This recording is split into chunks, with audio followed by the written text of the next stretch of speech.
Hi, Crime Junkies. The story I have for you today is one that has truly consumed me.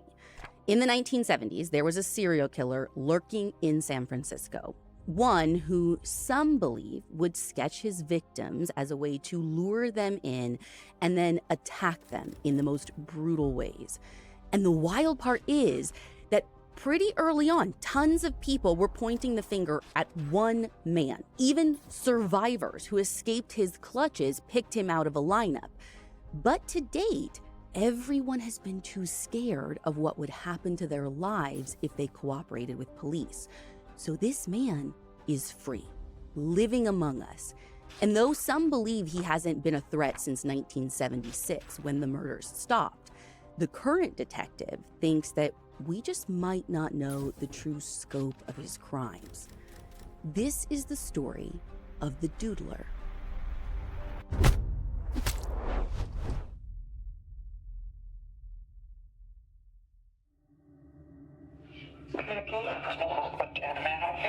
Yeah, I believe there might be a dead person on the beach at right across from Ulloa Street. If you follow the street right down to the water, I was along there and I saw somebody lying there, but I didn't want to get too close because you know what could happen. Okay? Did you want to give me time? No, I don't think that's necessary. I just wanted to let somebody know. Maybe he needs help or something. But, so it was my duty to report it. Oh, okay, fine. Let's check it out. Okay. Bye. That call came into San Francisco Dispatch in the early morning hours of January 27th, 1974. And I know that might have been a little hard to make out, but the gist is that the caller found a body on the beach. He didn't want to get too close to it, and the caller would not leave his name. He just thought that maybe the guy on the beach might need some help. Now, within minutes, they had officers descending on the scene, and what they found when they got there was odd. I mean, they quickly spot the body that the caller told them about, but he's not just lying there on the beach like the caller said. He is fully in the water, about to be pulled out with the tide. So much so that officers have to wade in and drag him back to dry land. And by the way, no one is thinking that this guy could have drowned or anything. He has got wounds everywhere. He was a victim of a homicide, no doubt. But here is the even stranger part. At nearly 2 a.m., when this call came in, it is very dark out, and there isn't any lighting down by the water. So when they get this body to the shore and have a minute to take it all in, they're like, wait, what was this caller even doing out here on the beach in the middle of the night? And how exactly did he spot this body in the pitch dark? Now, it is worth noting that this beach is a common hookup spot. Now, there's no one else around when they get there, but maybe that's why the caller was out there, TBD who he is, who he was with, but it might be all the reason in the world not to give his name when he called this in. Who knows, right? Is he married? Who was he with? Blah, blah, blah. But the caller's name isn't the only thing that they're missing. They don't find a wallet or anything in the victim's clothes that would tell them his name either. I mean, really, they don't find much of anything at all. We asked retired homicide inspector Sergeant Dan Cunningham to describe the scene for us. He still works cold cases for the department, including this one, so it was still pretty fresh in his mind. And he was basically like, what scene? Because, the guy was on the verge of being swallowed up by the Pacific, which doesn't leave investigators with a whole lot to work with. In the following days, they put out a couple of media requests for the caller to come forward. Maybe he could shed some more light on the circumstances around all of this. Were there other people on the beach? Was he with anyone when he found the body? Did he see anything? But whoever that guy is that called in, he either never gets the message that police are looking for him, which I find hard to believe this was going far and wide at the time, or he is intentionally laying low because he never comes forward. So when they get out there, did the guy in the water look like he had just gone in, or had he been dead for a while?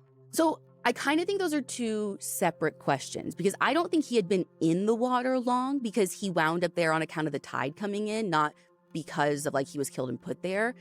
As for how long he'd been dead, what I know is that the coroner finds that he was in the early stages of rigor mortis, which, like, quick reminder for crime junkies, that tends to begin around 2 hours post-death, but can take up to 6 hours. Okay, so the TLDR is at least 2 hours, but possibly more. Right. The coroner also determines that their victim, who is a middle-aged white man, died from multiple stab wounds, 17 to be exact, in his chest, torso, front, and back. And he went out with a fight based on the defensive wounds he has on his hand. Now, the water washed away a lot in terms of evidence. Not that they even could have done much of anything with it back in 1974.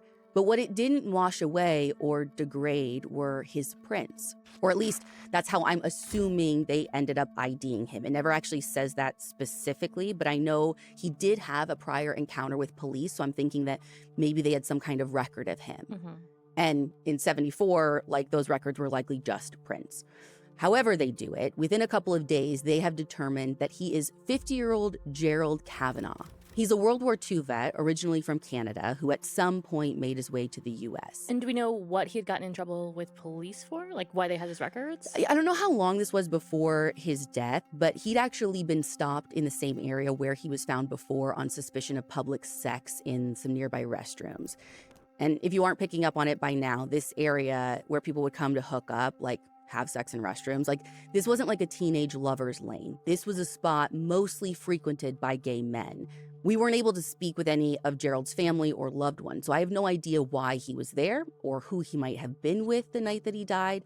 But I do know that the restrooms where he was suspected to have been having sex before, those were actually locked at night. So if he did go there on his own the night he died, he was likely on the beach when he was killed. Which, to me, makes me wonder if maybe Gerald was out there, like, with the caller, like they were out on the beach together. I don't know, maybe. I mean, the caller could have been out there with someone else as well, but maybe the who doesn't even matter, and he just didn't want anyone to know that he was out there with another man or to meet a man. Like, again, all just speculation. We may never know, again, because this caller has never come forward. And in 1974, to be truthful, I don't think anyone really wanted to know. To put it bluntly, even in a city like San Francisco that was seen as progressive, 1974 policing didn't treat everyone as equal. And it doesn't seem like they put much effort into solving Gerald's case. Like, sure, a plea or two went out to the public, but if they made any real effort to get to the bottom of things, it's never reported on. And I know from our own reporting that the gay community was very much under the impression that not much was being done. So when a call comes in 5 months later about a body in Golden Gate Park, Gerald's death, which happened just a mile and a half away, isn't really on anyone's radar.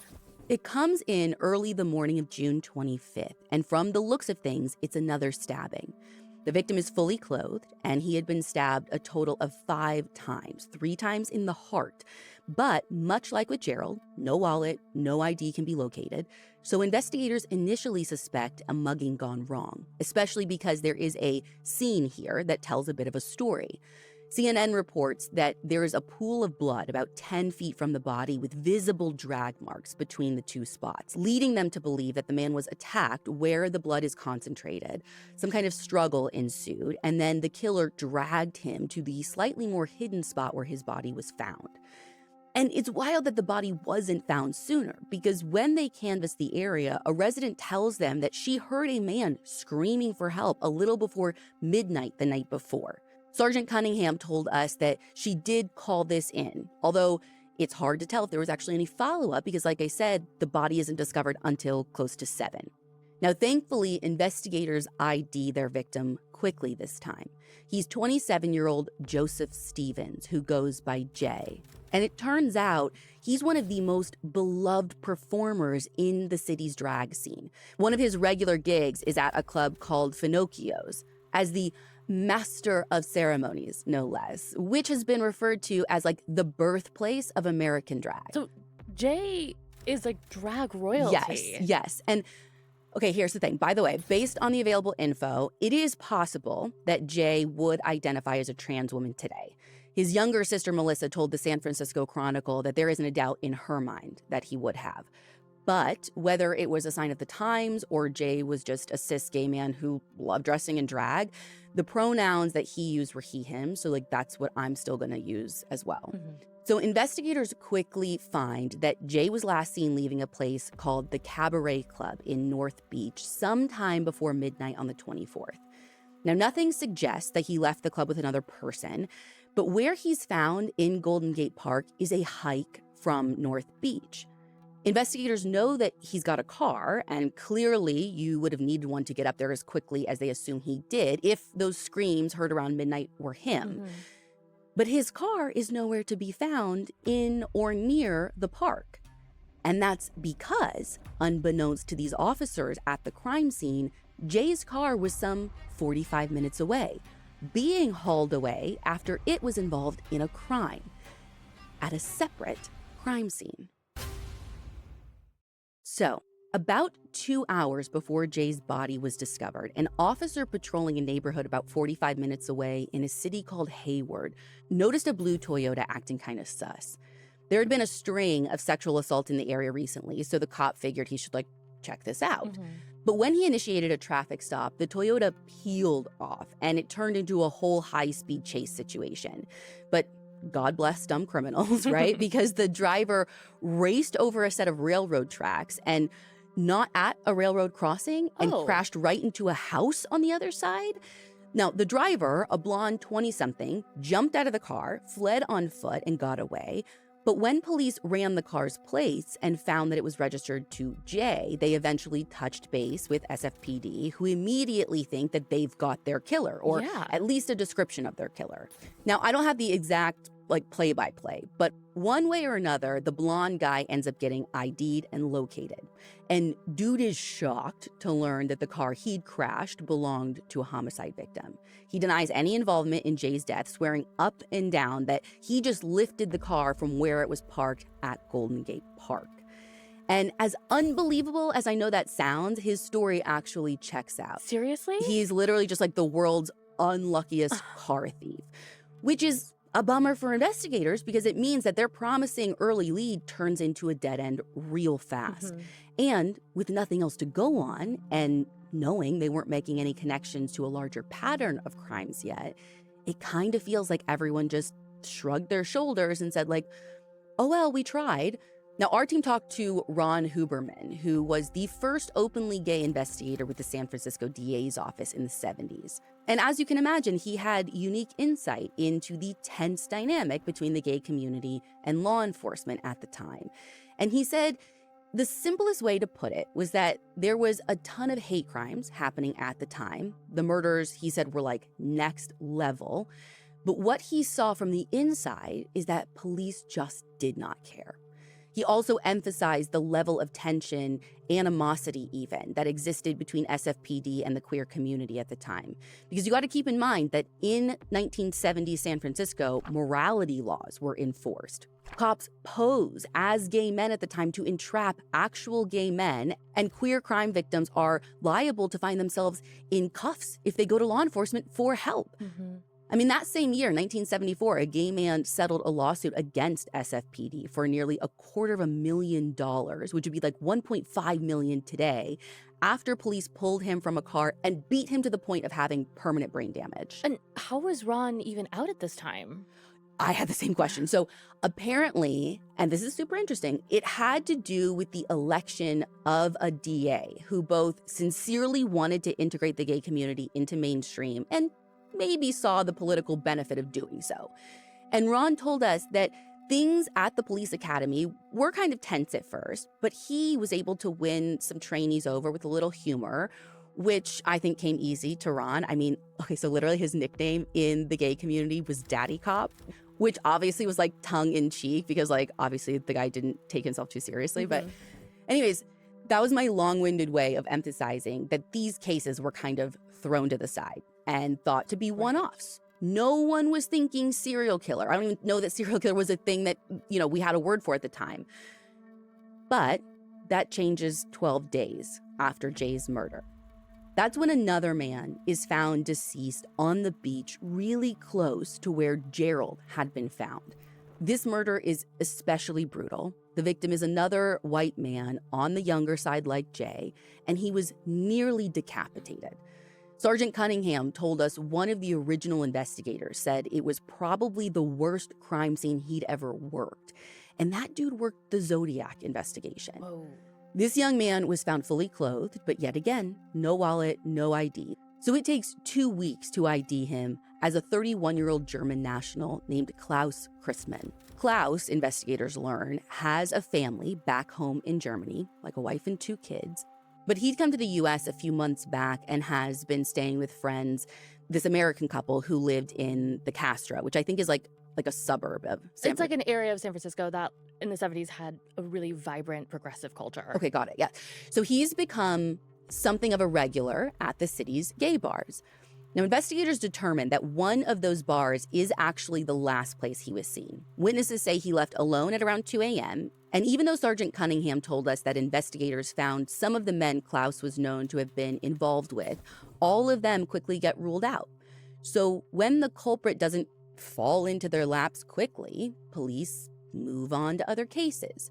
Though there is finally chatter amongst them that these were maybe more than just one-offs. I mean, there's clearly a pattern between Gerald and Jay and Klaus. But aside from each of them being part of the queer community, like there were no other connections and no task force or anything was being put together to try and find one. And they weren't even really alerting the public to the threat of a serial killer. But even though they weren't announcing it, I mean, this is a community that already has a target on their backs. They are quick to pay attention and spread the word amongst themselves. And soon, rumors start running rampant about a possible serial killer in their midst. And everyone's waiting for the next shoe to drop. But it doesn't. Like, weeks go by without another murder, and then months. And as they inch up on the 1-year mark from the last murder, I imagine people's guards are down. And maybe that is what allowed for the next murder to happen. On May 12, 1975, SFPD is alerted to the discovery of another body on the beach. That morning, a hiker finds a set of bloody drag marks that leads to the body of a young man. Now, this time it doesn't take police long to catch on. He has all the same hallmarks of all the previous murders. And they know in that moment that their killer is still out there and he has no intention of stopping. So maybe now's the time to put a little more effort into finding him before he can kill again. Which means it's task force time. Their version, maybe. So here's something wild I just learned. The San Francisco Chronicle reports that in the 1970s, homicide cases were worked by shift. So instead of being assigned to a specific, like one homicide is assigned to a specific investigator, what they did was like whoever was on shift would work it and then like pass it off to the next guy when it was his turn. What? Dude, I know. Like, no wonder this was a serial killer's heyday. That's My God. so inefficient. Like, everyone knows, like, a tiny little piece of one case that just keeps getting, like, hot potatoed around to investigators. I know. Like, it makes no sense. So literally no one has any idea what's going on, who has what case, what he's done, what still needs to be worked on. It is a hot mess that is especially messy when you have multiple cases that are connected. So the higher-ups decide maybe we should assign this newest case and the stalled investigations to a dedicated team of homicide inspectors. Like, right. Great idea, Brilliant. Actually.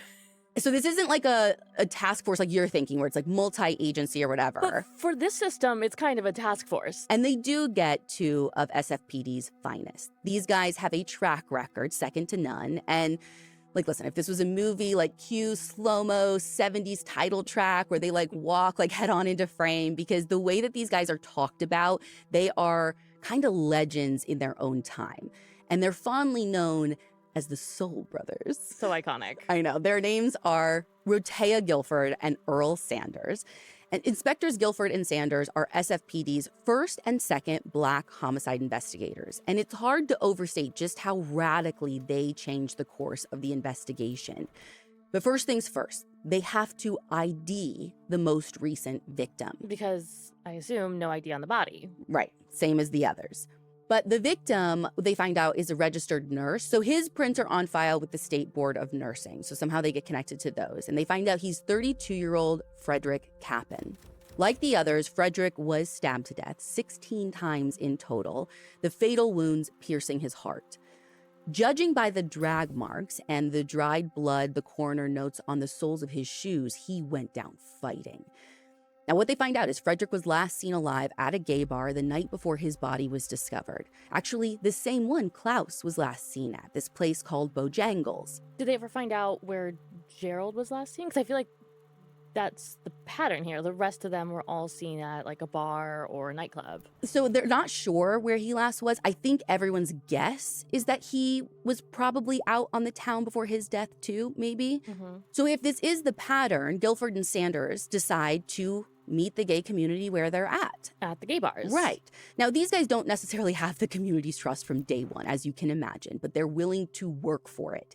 And what do you know? A little respect and kindness goes a long way. And before long, they are hearing whispers of a rumor that has been making its way through the scene. Supposedly, there is a guy who likes to camp out at gay bars with a sketchbook in hand. And while everyone else makes merry around him, he quietly sketches the faces of other bar patrons. And word has it that this guy is pretty good at what he does. Now, it doesn't seem like anyone is saying he did it, or they saw him with the men or drawing the men or anything like that. But this guy has just been standing out for about as long as the murders have been happening. But before they can even begin to track down a name for this artist, it happens again. On June 4th, 1975, a man's badly decomposed body is discovered hidden in some bushes near the Lincoln Park golf course. Like the others, he's clothed, though his pants are unzipped, and again, seemingly no ID. So all the signs are there, and the case goes right to Guilford and Sanders. But this one's going to be different than all the rest. I mean, normally they're on a scene within hours of a murder, things are fresh, but not this time. The coroner says that this man had been out there anywhere from 10 days to a month, and badly decomposed might have been an understatement because Sergeant Cunningham told us that the remains are actually mummified, which basically throws their normal form of IDing the victim out the window. No usable prints. Right. Somehow, they do eventually ID him, though. He's Harold Goldberg, a 66-year-old sailor and naturalized U.S. citizen originally from Sweden. And then in July, another man is attacked. But he is alive when he stumbles into a local ER pleading for help. Now, dude is drenched in blood, and he's saying that he's been stabbed. And though he does want immediate medical help, make no mistake, he does not want the police involved, does not want to file a report. He is adamant that he does not want a report filed, he will not cooperate if one is filed. Is he afraid of being outed?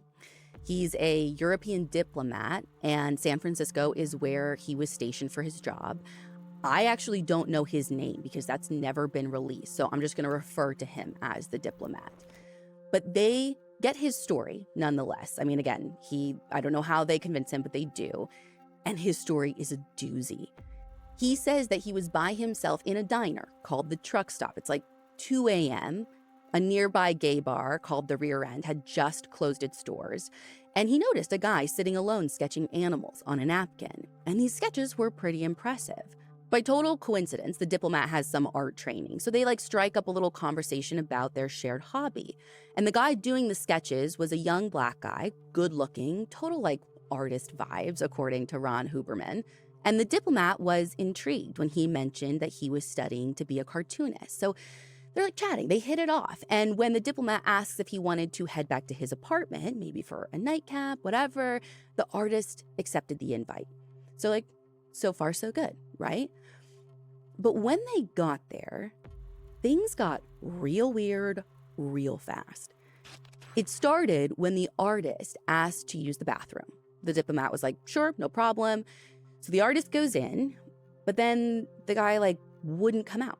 Sergeant Cunningham told us that after so long, the diplomat was like knocking on the door, more than once, asking if he was okay. About 30 minutes later, as the diplomat was standing with his back to the bathroom door, all of a sudden it swings open. The artist growled something along the lines of, "You guys are all alike." And then he plunged a steak knife into the diplomat's back. Now, the diplomat started fighting back, but the artist managed to stab him 6 times before the knife broke off in his body. And thank God it did, because only then did the artist run out the front door, allowing the diplomat to barely escape with his life. And his injuries are no joke. The poor guy is hospitalized for weeks. And this, by the way, is when their killer earns the nickname the Doodler. Supposedly, Guilford and Sanders come up with it, although it's possible they heard it from the people in the community. So the diplomat is recovering. And then fast forward 2 weeks later, Guilford and Sanders learned that another man has just survived an attack by someone he'd taken home. And take a wild guess where that guy lives. Same apartment building on the same floor as the diplomat. What? Yet they don't know each other. But they're so close they could borrow a cup of sugar. Yeah. This second attack isn't exactly the same as the diplomat. So this guy had been tied up, possibly voluntarily, when the guy that he brought home started beating the crap out of him. Thankfully, the attacker got spooked when neighbors heard screaming and started pounding on the walls. And how do we know it was the same guy? Well, because the victim told police what he said as he started attacking him. All you guys are alike. Yep. But like the diplomat, this victim wants nothing to do with an investigation or an eventual prosecution. He does not want to be outed. And though he also says his attacker was a black man in his early 20s, Guilford and Sanders realize that he'd been pretty intoxicated and probably wouldn't be of much use with a sketch artist. But they think the diplomat would be. Partly, Sergeant Cunningham told us, because he thinks he and his attacker were together for a while, partly because he was way less intoxicated, and partly because of his artistic training. So they go to him and they promise to protect his identity, asking him to please just spend a few hours with their sketch artist. He is their only real shot at getting this guy before he strikes again. But every time they ask, his answer is no. No, no, no, no, no. And then suddenly, he says fine. But that's all. Once they have their composite, stopping the guy is on them, and they're going to have to do it without his help.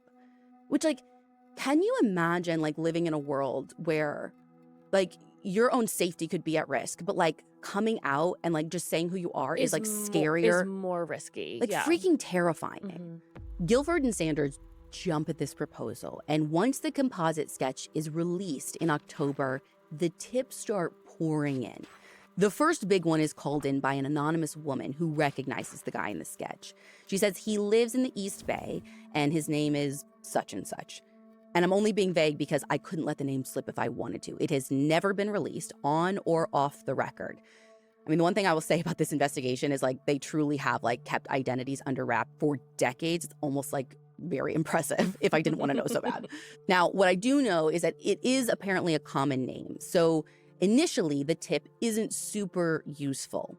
Although, to be perfectly honest, I don't even think it reaches Guilford and Sanders. It just gets lost in the shuffle? I think so, because the woman comes back. It pisses her off because, by 10 days go by, she hasn't gotten contacted. She feels like nothing is happening. So she's like, my tip must not have been taken seriously. So she calls again, mad. And this time, she not only gives his name, but she gives his address, his age, his freaking license plate number. Not all heroes wear capes. Truly. So this second message does reach Guilford and Sanders, who put the guy under immediate surveillance. They don't approach him just yet. Instead, they start putting together a profile, which seems like the right move, I think. And here's where things get wild. Soon, another tip comes in about this same guy. But your brain is going to explode when I tell you who calls this one in. I don't know the lady's name. I can't tell you who she is exactly, but I can tell you her profession. She is a secretary at Highland Hospital in the East Bay. Not for a surgeon or whatever, for a psychiatrist. If she's to be believed, her boss treats the guy that Guilford and Sanders have under surveillance. And her boss treats him for issues relating to his inability to cope with his same-sex attractions. Oh, and spoiler alert, he straight up confessed to the murders in his sessions with the doc, which what? I know. 3 days later, that doctor calls in and he's like, yeah, so you know that thing my secretary said? It's completely true. My patient, so-and-so, whoever he is the killer everyone is calling the Doodler. So he's not just saying that his patient confessed, he's saying that he believes that confession. Beyond a shadow of a doubt. Like, this is your guy. I know this is your guy for a fact. I assume with him being called the Doodler, the public knows about the sketches too, Yeah, right? they do by this point. And this guy is like a good artist too that they're calling in about? Yes, question mark? So here's the thing. Outside of the diplomat's interactions with him, where he said, yes, he was, answers on that are kind of hard to come by. I can't find a solid answer on, was this guy really a cartoonist? Was it, I don't know. Now, before long, Guilford and Sanders decide it's time to confront this guy that they've been watching. And so in January of 1976, they bring him in for questioning. He comes in voluntarily, doesn't even bring a lawyer. And while he denies being the Doodler, he doesn't deny everything. Guilford tells the San Francisco Chronicle, quote, he said he's reformed. He said he'd had problems with his sexual identity since he was 13 and had homosexual experiences, had experimented with it. But he said his sessions with the psychiatrist had cured him, end quote. Which sounds conversion therapy to me, but I could be wrong. Either way, this guy's description of himself couldn't fit the PERT profile more closely, which is of someone who is quiet, intelligent, middle class, and absolutely drowning in self-loathing over his attraction to men, which he probably acts on before lashing out violently with a kind of misdirected self-hatred. And here's where things get really frustrating. Even though we have survivors, and even though they have a suspect, the survivors that they have won't cooperate to ID him as their attacker. They even have found a third survivor by this point, but he's a super famous actor who, surprise, surprise, wants nothing to do with the case. And this guy wasn't actually physically attacked. Rather, he ended the encounter, which was a potential hookup, when a knife fell out of the guy's pocket. And are you saying that they won't even come in and ID the guy, or they just won't cooperate if/when it comes to testifying? I know the diplomat at one point at least looks at a lineup. I don't know about the other guys. And when they finally convince him to do that, he does pick their guy out as the Doodler, but he still won't be caught dead in a courtroom saying that that's the man he brought back to his apartment. And that's why this case, solved in everything but name, as far as Guilford and Sanders are concerned, goes cold. Ice cold for the next 4 decades. And it seems that their suspect, if their suspect is their guy, gets cold feet or whatever once he knows that the cops are onto him, because the Doodler killings in San Francisco just stop and they never resume again in all that time. It wasn't until 2018 that Sergeant Cunningham picks the investigation back up and started working it with another recently retired investigator working cold cases. This guy's name is Dan Dedette. So they have to go back and start from scratch, because in the 4 decades that the case sat untouched, the file, got moved around, it got misplaced, things got separated and whatnot. So the records they have are fragmented, they're incomplete. And I think Sergeant Cunningham almost views this as a blessing and a curse, kind of thing, because they're almost forced to start from square one. And I said blessing because starting from square one leads them to some surprising conclusions. Take this. The number of Doodler victims is pretty well settled by this point, right? There are 5 deceased victims and 3 survivors, 8 people total. But they decide, you know what, we should look at all of the cold case homicides of gay men from 74 and 75, eventually concluding that there was actually a 9th Doodler victim. His name was Warren Andrews, and at first glance, his case doesn't have much in common with the others. Warren was found barely clinging to life on April 27th of 1975 at this cliff overlooking the ocean called Land's End. But he wasn't stabbed like the others. He was beaten brutally with a rock and a tree branch. And even though he was found quickly, he was in terrible shape. He was in a coma for a couple of months and then eventually passed away. So then what's the connection? I think mostly like who he was and the location where he was found. See, Warren is thought to have been gay, and Land's End is another remote hookup spot. It's also just a mile from where Harold Goldberg was found in a similar setting. And it's the cliffs that really get Sergeant Cunningham's wheels spinning. It seems obvious to him that whatever happened there, it didn't go down the way the killer wanted it to. It was especially messy. The victim was still alive when he was found. And the weapons the killer used seemed improvised. Okay, can you just put this a little bit in context for me? When Warren is attacked in April of 75. Oh, so you have Gerald, who was the first victim, found on the beach in the water. Mm-hmm. Then you have Jay, the second victim. Then Klaus is the third. Then there was that like almost 10-month break where nothing happened. This attack on Warren was April of 75, and then May 75 was Frederick, and June 75 was Harold. Got it. I wonder if it was after Harold because that's when he got the string of other victims that start surviving. So the diplomat and the other guy who lived in his building, yes. But best I can tell, the super famous actor guy was maybe in May, although no one seems to like really know that for sure. Mm-hmm. So yeah, I don't know if his like MO is changing or if you like, usually you see the opposite. It's like de-escalating almost. Yeah, or he's just like, I don't know if he's just like losing control and he, whatever it is. Anyways, they're thinking that looking at the scene where Warren was found, it wouldn't be hard to imagine things going awry. Like, what if the killer had intended to stab him like the others, but he somehow lost his knife in a struggle? Or who knows? And Sergeant Cunningham told us it's easy to imagine the knife getting, like, knocked over the cliff's edge, forcing him to, like, think on his feet. So Cunningham's getting his ducks in a row, right? Like, setting the record straight. And as he's getting things organized, him and his partner also find that there are some items that can be sent out for testing. So they do that. Then they have the diplomat's composite from all those years ago, age progressed. They release that to the public, along with that weird 911 call that we played at the beginning of the episode. All that comes out in February of 2019. They're hoping that someone is going to recognize that voice, because up until that point, they had not released the call. So why are they even doing all this? Like, what exactly are they looking for? Like, there are a couple of possibilities. Like, it could be, I mean, at minimum, a really important witness. But as Detective Cunningham told us, I mean, he also very well could be the killer, which would actually make a whole lot of sense in terms of how the caller even came across that body in the dark on a deserted beach at 2 a.m. And Detective Cunningham wants to know the freaking answer. I mean, I haven't mentioned this yet, but he has already interviewed our unnamed suspect person of interest. He did that back in 2018 because dude's still alive, obviously, and living in the East Bay now as an out gay man. But he told Sergeant Cunningham the same thing he told Guilford and Sanders all those years ago. He's not the Doodler. The end.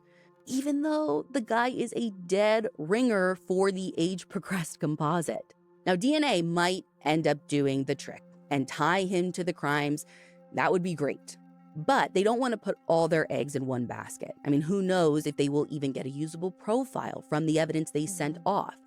So they decide to think outside the box a little bit. Like, if they can't use any of the survivors, they decide maybe they can go back to that psychiatrist and start there. Okay. Yeah, I was kind of wondering about that. Like, he's saying this guy confessed to him. He believes the confession. Like, dude, I don't know. Let's run with that. I don't know why they couldn't use him in 74. I don't know if it was like, I don't even think HIPAA was like a thing. And obviously they're like coming to police and telling him, I don't know. But now they want to start with the psychiatrist. Again, I don't know that they're going to like use him in court necessarily, but they're like, it's a good jumping off point. Let's go to him. Except there's a huge problem. Of course there is. From their files, the only name they can find for the psychiatrist is a note like scratched by Guilford that says Dr. Priest Psych equals C Highland Hospital. And for the life of them, they cannot find any record of there being a Dr. Priest who practiced psychiatry at Highland Hospital in the 70s. So it's like this doctor never even existed. I mean, TBD records in the 70s, plus like maybe he's already passed away. I mean, how old was he back then? Here's the thing, though. It's not like they can't just find someone currently working there in 2019 when they go looking. Like, the hospital has no record of this guy at all, which, I don't know, it's, like, wild to me. And they can't just, like, get a list of all the old psych docs and just, like, go line by line? Was there a chance the name was wrong? Like, was it, like, a visiting doctor, like a temp, a sub? They have a lower lift idea first that also wouldn't require a warrant, right? Okay. So they're going to ask the public for help. Oh. At the beginning of 2019, SFPD announces a $100,000 reward for information leading to the Doodler's arrest. And they also ask the public for their help in locating this elusive Dr. Priest. Spoiler alert, though, no dice. But it's not a dead end altogether. See, over the years, Cunningham and Dedette worked hand in hand with a reporter from the San Francisco Chronicle.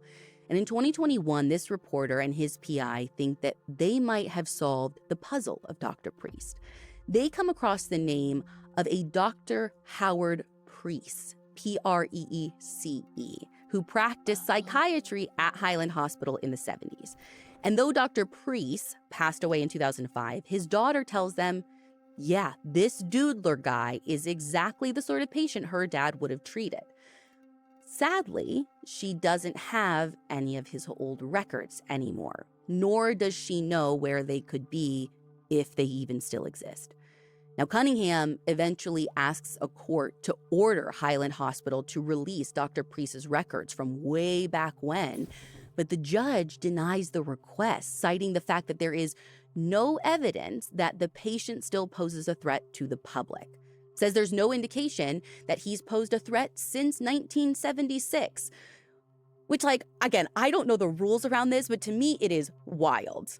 Like, I get maybe not a threat to the public, but do we not care about justice for his victims? That's what I'm saying. Like, I don't know what rule we're following here. Those are, like, two different things I understand, but let's address at least one of them? Okay, but also, what if everyone's wrong? What if he has posed a threat since 1976?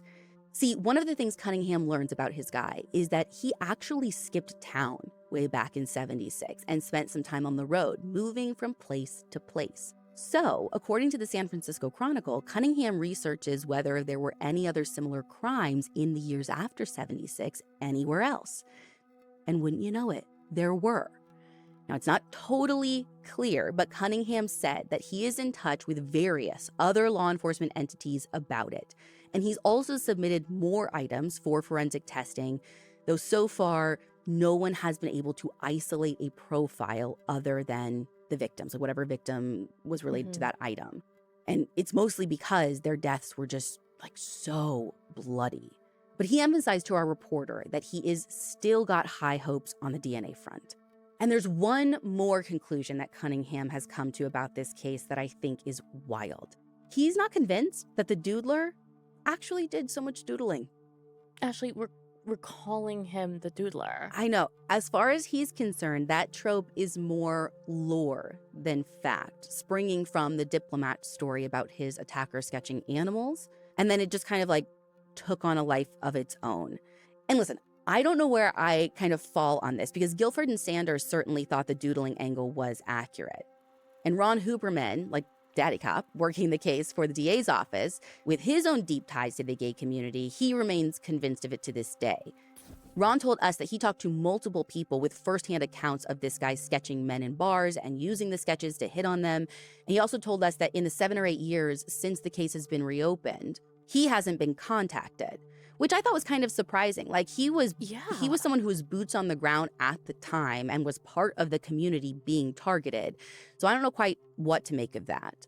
But whether the Doodler actually did all that much doodling, the fact remains that 6 men were brutally slain in 1974 and 75. And that's 6 that we know of. There is a strong person of interest in this case, and the families of the victims still haven't received justice. These murders had ripple effects of a magnitude that is hard to comprehend. I mean, take Jay's family, for instance. His murder caused one of his sisters to have a full-blown psychotic break. She was convinced that his death had unleashed evil spirits somehow, and just 3 months later, she attacked their mother and their other sister, Melissa. and their mother was killed and dismembered, and my God. Melissa just barely survived. I mean, one could even say that they're like the second wave of victims of the Doodler, you know? I mean, I think so. That's why I said when you say he's not like a threat to anyone, like it's like he's not a threat to But the what community that he was a threat to at the time. But but like, what he did, like, it still continues. yeah. And I think I want to close out with a quote from Frederick Cappen's niece. Frederick was a talented artist and a dedicated nurse, providing care to his community day in and day out. He was also a war hero, having saved the lives of 4 Marines in Vietnam. And his niece said in a podcast series by the San Francisco Chronicle, quote, "I just want my uncle to be remembered for the good he did and not to be remembered for the circumstances under which he was killed. He deserves that. I think all of the victims deserve that." It's been 50 years since the Doodler murders, and time for justice is running out. The San Francisco Police Department is still offering that reward, which now has been raised to $250,000. And it's for anyone who can help them solve this case once and for all. So if that's you, you can call their 24-hour tip line at 415-575-4444, or you can text them at tip411, and you can remain anonymous. For all the source material for this episode, you can go to crimejunkiepodcast.com. And you can follow us on Instagram at Crime Junkie Podcast. We'll be back next week with a brand new episode.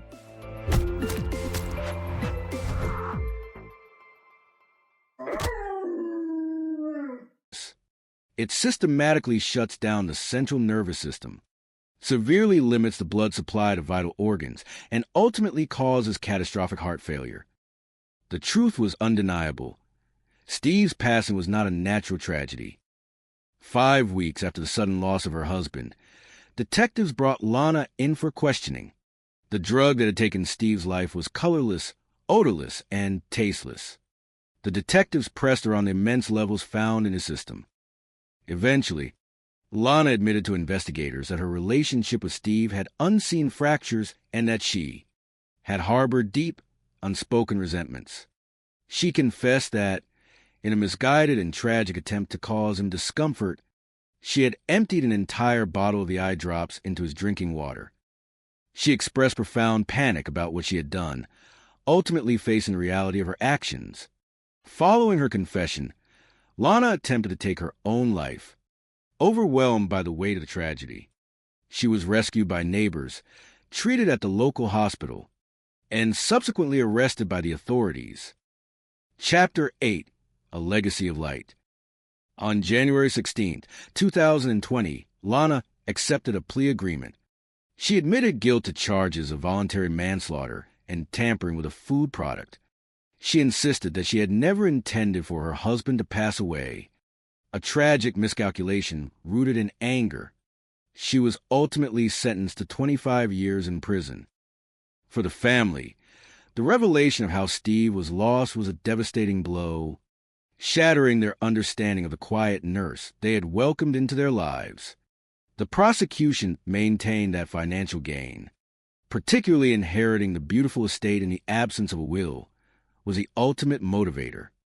Despite the profound sorrow of his untimely departure, Steve Clayton's family chose to focus not on the darkness of his final days, but on the brilliant, enduring light of the 52 years he spent changing the world for the better. They remember a man whose generosity knew absolutely no bounds. They remember the brilliant mentor who dedicated his free time to guiding young men toward success. They remember the brother who stood proudly in his father's shoes, delivering a wedding toast that brought tears of joy to an entire room. Most of all, they miss his booming voice echoing with a cheerful, "Hello, hello, hello." They miss his over-the-top personality, a big, boisterous, gregarious character that could enter any room and instantly fill it with warmth and unbridled joy.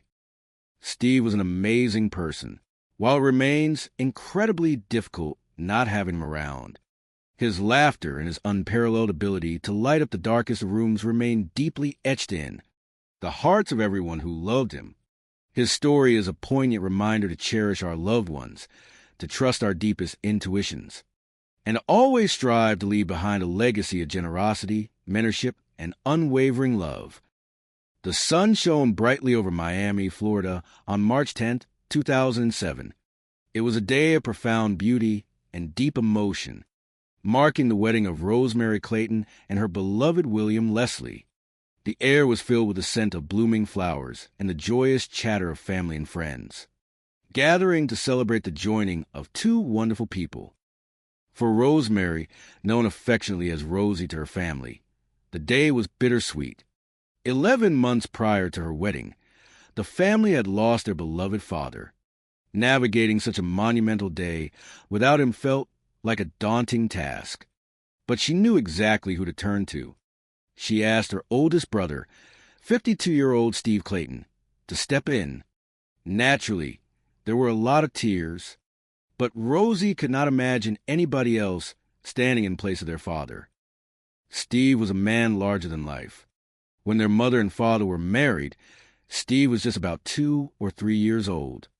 Growing up, he had 4 sisters, with Rosie being the youngest, because he was 10 years older than her.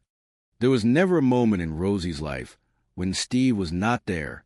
He was her big brother, her hero, and everything a little girl would want in a sibling. He had played football and wrestled in high school, which made him seem invincible to her. As the wedding march began, Steve proudly walked Rosie down the aisle. When the officiant asked, "Who gives this woman to be married to this man?" Steve responded with a voice full of love and solemnity, "I do, in the memory of my father." It was a sentimental moment, gathering for something so special where their dad was not physically present, but his spirit was undeniably there, channeled through Steve's steady presence. With their father's passing, Steve had gracefully assumed the role of the head of the family. Though he never had children of his own, he was a natural father figure to his siblings. But Steve was not just a protector. He was the life and soul of the occasion. During the reception, as plates were cleared and glasses were raised, Steve was the first one to stand up and give a toast. "Hello, hello, hello." His voice boomed warmly across the room. He was a natural speaker, always delivering heartfelt, ad-libbed speeches that captivated everyone.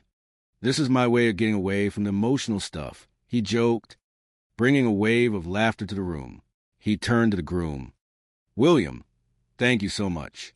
I am not going to look at you, but thank you so much for making my sister so happy." Steve never hid his emotions. His voice softened as he continued. "My dad told me before he passed to take care of my sister, to honor you, and he loved you very much." He paused, wiping a stray tear, before his signature humor returned. "I have to get serious here. All right, I am cool. You guys are great companions. You are great partners. And my sister, I have never seen her happier." The magic of the evening peaked during the father-daughter dance. As Steve and Rosie took the floor, a surprise recording of their dearly departed father played out. His voice echoed through the speakers. "The best moment of my day was when you were climbing my knee. You would say, 'Daddy, I love you. I miss those days, I really do, because I love you too.'" Steve wore many hats that day. He was a father figure, the best man, the entertainment, and the calming force. He kept everyone laughing and feeling loved. Chapter 2, Building a Legacy. Steve's journey to becoming a confident, generous leader began years earlier. After high school, he graduated from college with a degree in finance. He quickly matured into a shrewd and brilliant businessman. Alongside a partner, Steve started a company called Physical Therapy Resources. Through hard work, dedication, and an innate ability to connect with people, the business eventually grew into a national enterprise, boasting physical therapy centers all over the country. His success was immense, but it never changed his core values. Eventually, Steve sold his interest in the business. His lifelong goal had been to retire at the age of 40. He missed it by just 1 year, retiring happily at the age of 41. Selling his business freed Steve to do whatever he wanted, and what he wanted most was to give back to the world. He became an active mentor to a large group of young men, helping them start up their own businesses, or guiding them to find the direction they wanted their lives to take. He was extremely generous, not only with his financial resources, but more importantly, with his time. Despite his professional success and his tight-knit network of family and friends, Steve's romantic life had seen its rocky moments. He always looked for a partner who was as focused, determined, loving, and caring as he was. That was a tall order to fill. Now in his 50s, his family figured it would take a very special person to sweep him off his feet. Steve was searching for someone he could connect with emotionally, intellectually, and spiritually. In late 2009, Steve decided it was time for a change of pace. He left his home state of Florida and moved to North Carolina. He loved being physical, walking, and doing anything related to the outdoors. The crisp air and beautiful landscapes of North Carolina offered him the perfect playground. Within just a few months of his move, Steve announced that he had met someone special. He seemed to have a radiant glow that he had been missing for a long time. Her name was Lana Walsh, 12 years his junior. She was a nurse who grew up in Oklahoma. To Steve's family, she struck them as being very sweet and very quiet. This quiet nature stood out because Steve was a complete opposite. His personality was gigantic, while she appeared more like a gentle wallflower. Despite their differences, Steve was absolutely sure she was the one. They were incredibly affectionate, always walking arm in arm. Steve was always hugging her and kissing her. Seeing him so joyful, Rosie and the rest of the family eagerly embraced a woman who brought such peace to their brother. Chapter 3. A New Beginning. It was not long before Steve asked Lana to move in with him. He was a very convincing man, and soon she relocated to Charlotte to share his life. They began to build a family in their own unique way, starting with the adoption of their first dog, an Italian greyhound named Guinness. They loved the breed so much that they soon brought home another, naming her Sadie. With Lana by his side, Steve finally felt he had found his missing piece. He affectionately referred to her as his Lana Sue. He could not hide his feelings for her. He was deeply in love. Steve's family felt that he had found a profound sense of peace and groundedness. On a lovely day in November 2013, Steve and Lana were married at their home in Charlotte. Family and friends traveled from all over just to share in the joy of the day. The love beaming from both of them was undeniable. It was a beautiful, heartwarming event that felt like the perfect continuation of Steve's grand adventure. Soon after, the couple decided to move into their forever home. They crossed the border into South Carolina, settling into a breathtaking ocean blue home on the banks of Lake Wylie. It looked like something out of a postcard. They spent their days refurbishing the property, decorating it with Steve's cherished collection of artworks and antiques. Objects were very personal to Steve, and he was proud of his unique possessions. The new location was perfect for their active lifestyle. If there was something fun and outdoorsy to do, Steve was the first one there, entirely gung-ho about the experience. The move also brought them closer to Steve's extended family. His nephew, Nick French, who had married into family in 2010, frequently visited. They went out to dinner, attended concerts, and celebrated every holiday together. They were also just a 30-minute drive from Lana's son and twin granddaughters. Steve, always a child at heart, adored having the kids around. He was the kind of man who would get right down on the floor to play games. Whether it was playing Pop Goes the Weasel, attempting to demonstrate how to do the limbo, or playing silly board games, Steve was a huge teddy bear. The children loved him, always hanging on his arms, laughing endlessly at his jokes. There was never a dull moment in the Clayton household. Chapter 4. An Unforeseen Challenge. 5 years into their marriage, Steve and Lana appear to be thriving. But in June 2018, a strange shadow fell over their sunny lives. Steve suddenly fell ill. He complained of severe vertigo, stating that his ear hurt and he felt terribly nauseous. He even became sick out in the yard. As a nurse, Lana stepped in to care for him, suggesting bed rest. According to her, Steve lay down and did not open his eyes again for 36 hours. When Rosie called to check on him, she was understandably worried. Losing 36 hours of time was highly unusual for anyone, let alone a man as vibrant as Steve. But Lana reassured her, stating that she was watching him closely and making sure he was okay.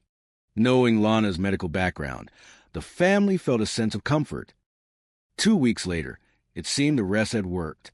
Steve was back to his old self, full of energy and ready to host a magnificent party for the 4th of July. The celebration was just as spectacular as every other gathering they had hosted. Steve was his normal, affectionate self, dancing joyfully with Lana. Friends watched them hug and kiss, looking completely in love. Everyone believed that Lana and Steve's lives together would be long and endlessly happy. However, the tranquility was tragically shattered on July 21st, 2018. A call came into the York County 911 dispatch. When police units arrived at the gorgeous lakefront home, Sergeant Day stepped inside to a heartbreaking scene. Steve Clayton was found unresponsive at the bottom of the grand staircase. Despite all hopes, the vibrant, loving mentor and brother was gone. Lana was nearby, deeply distraught. She told the officers that Steve had been suffering from dizziness for 2 days. She explained that he had stood up, become dizzy and collapsed, and she had been unable to save him. As a trained medical professional, her inability to render aid left her in a state of panic, running outside to wave down a passing motorcyclist for help. When the news reached Steve's nephew, Nick, who was on duty as a police officer at the time, disbelief washed over him. He rushed to the house, his mind swirling with questions. When Rosie received a phone call 700 miles away, she simply could not process it. Her hero, the man who seemed bigger than life, could not possibly be gone. Chapter 5, Seeking the Truth. The initial assessment by the coroner suggested a natural death, likely a heart attack, based on the coloration of Steve's chest and his recent battles with vertigo. However, as the family gathered to support Lana and clean the home, a sense of unease began to settle over them. Small inconsistencies began to appear. Steve, a man who was meticulously attached to his cellular phone, had supposedly lost it days prior to his passing. Furthermore, when Rosie asked Lana about Steve's will, a document they had discussed at length, as Steve was an exacting accountant who always kept his affairs in perfect order, Lana claimed there was no will. Driven by a profound need for the truth, the family requested a full autopsy and toxicology report. They needed to understand exactly what had happened to the pillar of their family. Detective Motes of the York County Sheriff's Office was notified of their concerns, and the investigation took a more detailed turn. This phase of the story brings to light a crucial educational and humanistic lesson. When the toxicology results returned, they revealed an astonishing and vital piece of medical science. Alongside traces of mild sedatives, the report highlighted a massive, lethal level of tetrahydrozoline in Steve's system. Tetrahydrozoline is the active ingredient found in common over-the-counter eye drops. While perfectly safe when used as directed in the eyes, it is a colorless, odorless, and tasteless chemical that is strictly not meant to be ingested. Ingesting it limits the blood supply to vital organs, severely shutting down the central nervous system, and can mimic the symptoms of a fatal heart attack. This scientific discovery shifted the entire perspective of the case from a tragic natural event to a deliberate act. Chapter 6, Justice and Closure. With the undeniable evidence provided by modern medical science, investigators had to look closer at the household. 5 weeks after the sudden loss, Detective Motes sat down with Lana Clayton. In a moment of revelation, Lana confessed to putting the eye drops into Steve's drinking water. She claimed it was an act born of frustration, a misguided attempt to cause him temporary discomfort. However, the sheer volume of the substance proved fatal. The revelation was a heavy blow to the family, challenging their understanding of the peaceful home they thought Steve lived in. Lana was arrested, and on January 16, 2020, she accepted a plea deal. She admitted guilt to charges of voluntary manslaughter and tampering with a food product, resulting in a sentence of 25 years in prison. While the legal proceedings provided a measure of justice, the family chose to focus not on the darkness of the crime, but on the blinding light of Steve's life. The tragedy served as a stark reminder of the importance of vigilance, the undeniable power of forensic science, and the absolute necessity of securing one's legal and financial affairs to protect loved ones. Chapter 7. The Endless Echo of Laughter. Healing is a long journey, but the Clayton family walked it together, guided by the very lesson Steve had taught them. They refused to let his final days define the magnificent narrative of his life. Steve was a man who lived to elevate others. He was the kindest of mentors, the most generous of brothers, and a friend whose loyalty knew no bounds. Though they deeply miss his voice and the way he would light up a room with a booming hello, hello, hello, they found comfort in the countless memories he left behind. His legacy was not found in the grand house on Lake Wylie or the successful businesses he built. His true legacy lived in the young entrepreneurs he guided, the nephews and nieces he loved, and the sister he proudly walked down the aisle. Steve Clayton was a beacon of positivity, and his spirit of boundless generosity continues to inspire everyone who was lucky enough to know him, proving that a life well lived echoes eternally in the hearts of others.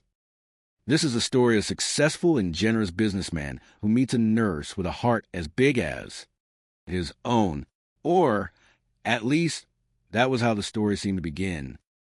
It is March 10, 2007, in the vibrant, sun-drenched city of Miami. The air is warm and filled with the scent of sea salt and blooming hibiscus. It is a big day for the bride, Rosemary Clayton, known affectionately to everyone as Rosie, and her entire family. She is finally marrying her great love, William Leslie. Standing at the back of the church, adjusting the lapels of his impeccably tailored suit, is Rosie's oldest brother, 52-year-old Steve Clayton. He beams with infectious pride, ready to proudly walk her down the aisle. 11 months prior to my wedding, we lost our dad, Rosie would later recall, her voice softening with the memory. I asked my brother if he would step in. Of course, there was a lot of tears. I couldn't imagine anybody else standing in place for my dad. When the minister asks, "Who gives this woman to be married to this man?" Steve's voice resonates clearly through the silent chapel. "I do," in the memory of our father. It is a deeply sentimental moment to be gathered at something so special where their dad is not present with their father's passing. Steve has naturally become the head of the family. Though he has never had children of his own, he has always been a steadfast father figure to his siblings. When their father and mother were married, Steve was just about 2 or 3 years old. He has 4 sisters, and Rosie is the youngest. He is 10 years older than her. So there really has not been a single moment when Steve was not in her life. Steve was my big brother, and he was my hero.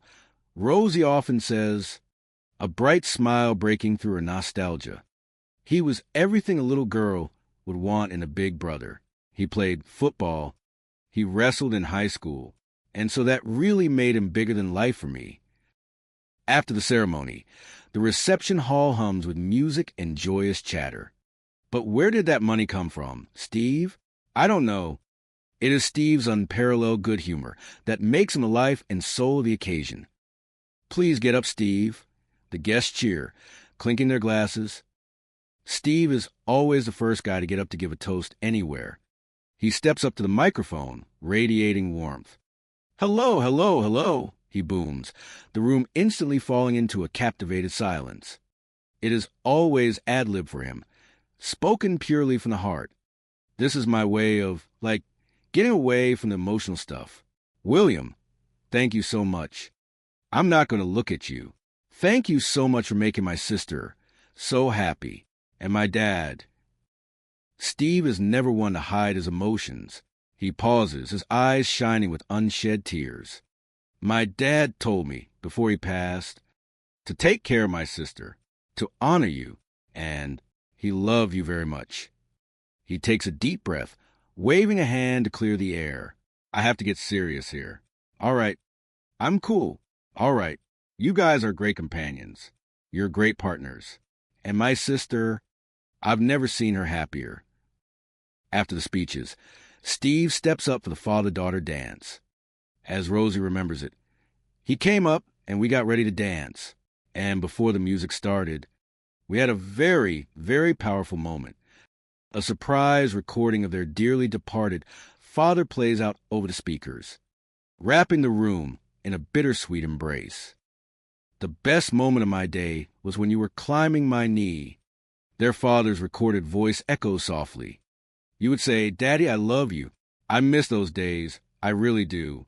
Because I love you too." Steve holds his sister close as they sway to the music. He has so many duties that day. He is the stand-in dad. He is the best man. He is the entertainment. He is the one that keeps everyone calm, keeps everyone laughing. He is a natural at it. Chapter 2, Building a Beautiful Life. After high school, Steve had graduated college with a degree in finance and quickly matured into a shrewd, visionary businessman. Steve, along with a partner, started a company called Physical Therapy Resources. Through sheer dedication and a brilliant mind for organization, that small venture eventually became a national company, boasting physical therapy centers all over the country. Steve and I met at work. A close friend would later share. He was in the hospital, and I was in the same hospital, and that's how we met and became friends. He was incredibly successful and eventually sold his interest in his business. Basically, from that point on, he was retired. His ambitious goal was to retire at the age of 40. He missed it by just 1 year. He officially retired when he was 41. Selling his business freed up Steve to do whatever he wanted. And what he wanted to do, more than anything, was give back to the world. He would mentor such a large group of young men, helping them start up a business, or helping them find out exactly what direction they wanted their life to go. He believed in lifting others up, acting as a guiding light for those navigating the complex waters of adulthood and enterprise. Steve was extremely generous with not only his resources, but with his time. And Steve always had time for his family. Family videos often show Steve teasing their Uncle Max, bringing out joyous, rumbling laughter from everyone around. "It's special," Rosie would note, watching the old tapes. "My dad wasn't so funny. He was more serious. Serious, much more serious. He was always serious." But Steve was the opposite, a beacon of levity. Despite his grand success and his close, supportive network of family and friends, Steve's own romantic life had historically been rocky. He looked for a partner that was as focused, determined, loving, and caring as he was. And as anyone looking for a true partnership knows, that is a tall order to fill. Now 52, his family figured it would take a very special person to sweep him off his feet. I think Steve was always looking for somebody on a level he could connect with emotionally, intellectually, spiritually, a family member observed. And 3 years later, it seemed that is exactly what happened. Chapter 3, The Quiet Nurse. In late 2009, Steve decides to leave his bustling home state of Florida for a change of pace in the serene landscapes of North Carolina. He really loved being physical, Rosie explains. He loved walking. He loved anything to do with being outdoors. So when he moved from South Florida to North Carolina, he had the opportunity to be outdoors a lot more. Within just a few months of settling into his new life, Steve happily announces to his family that he has met someone special. He seems to have a glowing aura that he had been missing for a little while, and he is undeniably excited. Her name is Lana Walsh, 12 years his junior. She is a dedicated medical nurse who grew up in the quiet plains of Oklahoma. She struck me as being very sweet. Rosie remembers of their first introduction. Very quiet, but very sweet. And this quiet kind of stood out because Steve is not very quiet. Steve's personality was gigantic. She was more like a wallflower. Despite their striking differences in demeanor, Steve is absolutely sure she is the one. They are very affectionate with each other, always walking arm in arm. Steve is always hugging her, squeezing her, kissing her forehead. I felt happy for my brother, Rosie says, reflecting the boundless love of a supportive sibling. So, of course, anybody that he loved, I was going to embrace. It is not long before Steve takes the next logical step and asks Lana to move in with him. After they got to know each other quite a bit more, Steve persuaded her to come to Charlotte. As his friends know, Steve can be very convincing when he sets his heart on something. Their home quickly becomes a haven, and they soon add some new, furry additions to the family. The first dog that Steve and Lana got was Guinness, an elegant Italian greyhound. They absolutely loved the breed, and so they decided that they wanted another one, and her name was Sadie. With Lana, Steve finally feels he has found his missing piece. Steve always has great things to say about her. He affectionately refers to her as his Lana Sue. He couldn't hide the feelings he had for her. He was very much in love with her. I think Steve found himself well-grounded with Lana, a friend noted. I felt like Steve found a certain sense of peace with her. Steve Clayton came to North Carolina for a change from his old life and found a whole new future. When Steve Clayton danced with his sister at her wedding, he dreamed of finding his own special someone. And now, 6 years later, he is about to marry the love of his life. Chapter 4, A House on the Lake. It was a lovely, crisp day in November 2013. The air was cool. The leaves were painted in brilliant shades of amber and gold. Many of his friends and relatives had traveled to North Carolina just to be there and enjoy that monumental day with him. And, true to his nature, he made it very special for everyone. Lana and Steve's wedding took place at their sprawling, welcoming house in Charlotte. It was such a beautiful, intimate event. You could just see the love beaming from both of them. They were radiant. Soon after the wedding, the couple decide to relocate and move into what they believe will be their forever home. They moved just over the border into South Carolina, settling on the tranquil banks of Lake Wylie. It was like something on a postcard, Rosie describes. This gorgeous ocean blue home, sitting on a gorgeous piece of lakefront property. It was very lovely. The couple eagerly set about refurbishing their new home, pouring their shared dreams into its foundation. They decorated it beautifully with Steve's treasure collection of artworks and fine antiques. Steve was the kind of person to whom objects were very personal, and he was very proud of his curated possessions. They were all unique in some way, each holding a story, a memory, or a spark of inspiration. The move allows the couple to fully indulge in their shared love of nature. If there was something fun and outdoorsy to do, Steve was going to be the first one there, and he was completely gung-ho about it. Whether it was hiking, boating, or simply watching the sunrise over the rippling water, he embraced every moment. Their relocation to South Carolina also means the pair are delightfully closer to Steve's extended family. I married Steve's niece in 2010, so I officially became his nephew, says Nick French, a local police officer. We hung out with Steve and Lana a lot when they moved up here. We would go out to dinner with them. We'd go to concerts. We would go to special events every holiday. They're also just a quick 30-minute drive from Lana's son and her adorable twin granddaughters. The pair absolutely never say no to a bit of babysitting. Steve had a magical way with children because, at his core, Steve has always been a child at heart. He is the kind of guy that gets down on the floor and plays enthusiastically with the kids. Pop goes the weasel. He would sing, eliciting squeals of delight. With the kids around, there is never a dull moment in the Clayton household. In one cherished home video, Lana filmed Steve attempting to describe the mechanics of the limbo while her twin granddaughters watch with skeptical amusement. "We'll make Papa do it," one of the girls cheers. "So there's a stick," Steve explains with grand, theatrical gestures, "and I gotta go like that." and I gotta go under the stick, and I gotta get real low to get under the stick. It's a game. It's a dance. These are dances. You have to tell me how to act it out. Lana is tickled behind the camera, laughing softly, but the twins are far more interested in finishing their melting ice cream. Steve truly enjoyed playing all kinds of games, whether it was a highly competitive round of Scrabble or even a silly, messy child's game. You want me to get in, don't you? You do, don't you? He teases the girls in another video, hovering over a whipped cream pie face game. Just spin the spinner, and then turn the handles many times. 2, and put your head in the thing. Put your chin on the thing.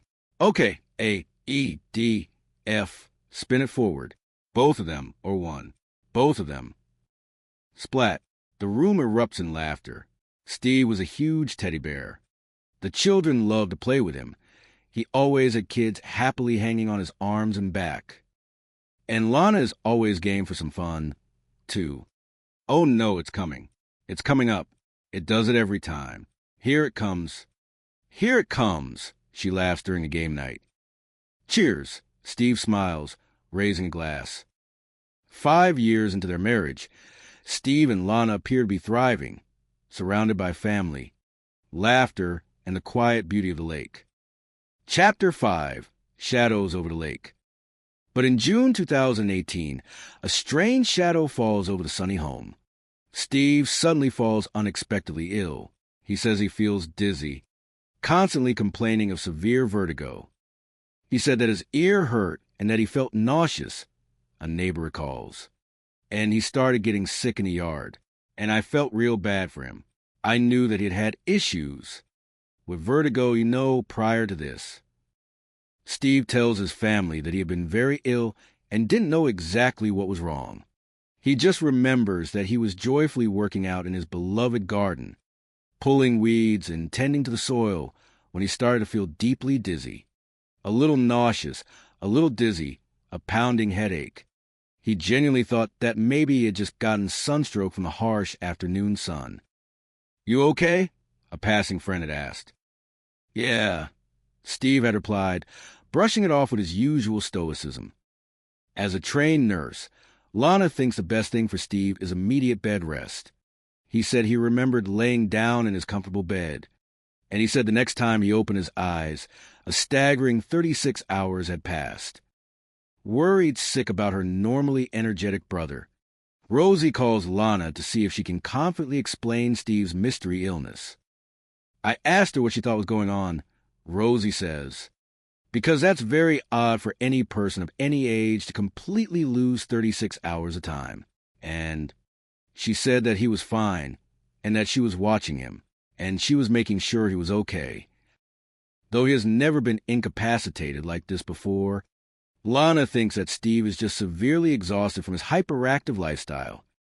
I felt reassured that Lana was there to take care of him in any way that she could. Rosie admits, especially with her extensive knowledge as a nurse. It seems Steve's larger-than-life energy is finally starting to catch up with him. But wonderfully, just 2 weeks later, it appears Lana's diligent treatment has worked perfectly. Steve is back to his old, boisterous self, happily throwing a massive party for the 4th of July. That party was just as great as every other party we'd been to there. Nick remembers fondly. Steve was his normal affectionate self. Everybody had a great time. Home videos from that evening show Steve enthusiastically dancing with Lana as they celebrate the holiday in style. He grabbed Lana right away and we just kind of followed suit and all joined in, a friend recalls. I remember watching them hug and him kiss her, and they were completely in love. Things are incredibly good at the Clayton home. The scare has passed, and absolutely no one doubts that Lana and Steve's lives together are going to be happy, healthy, and wonderfully long. Chapter 6, The Fall. The tranquility is shattered on July 21st, 2018. A frantic, breathless call comes into the York County 911 dispatch center. Police units are immediately dispatched and arrive rapidly on the serene lakefront scene. Body camera footage recorded by the responding officer, Sergeant Day, captures the heartbreaking reality of what they find. As they walk into grand front door, bathed in the morning light, there is Steve. He is lying right at the bottom of the magnificent grand staircase. And tragically, unfortunately, at that exact point, he is gone. He is dead. On the audio of the footage, you hear the officers kind of whispering and speaking in very low, respectful voices. That is because Lana Clayton is just around the corner in the living room, distraught and crying heavily. The officers are professionals.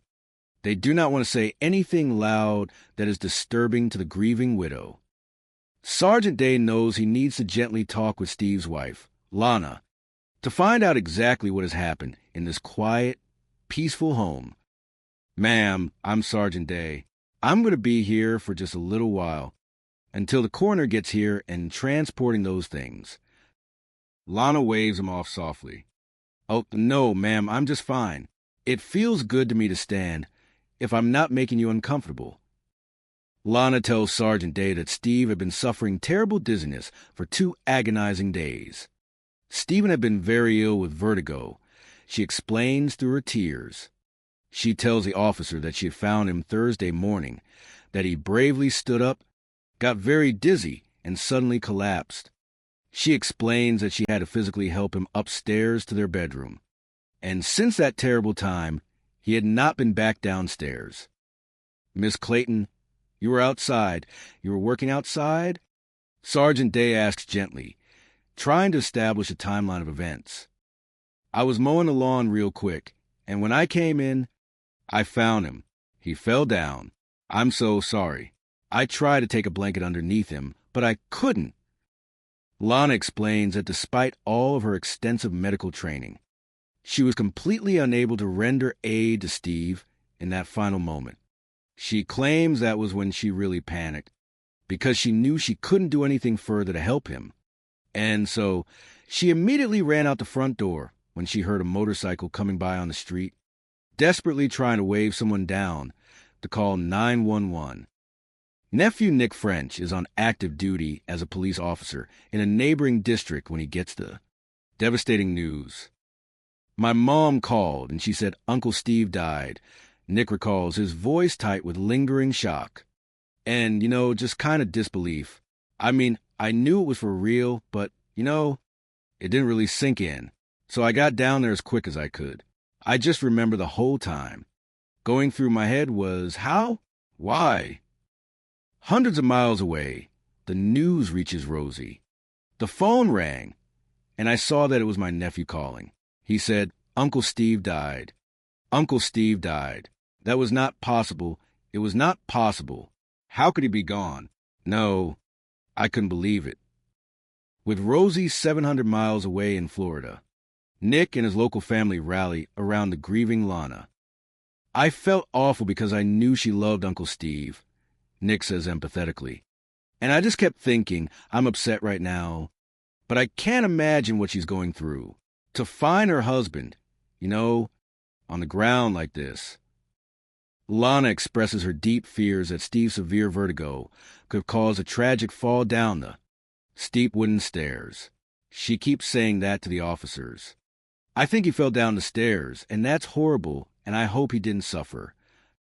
Sergeant Day, following strict protocol, carefully checks the immediate area for any signs that Steve may have been attacked.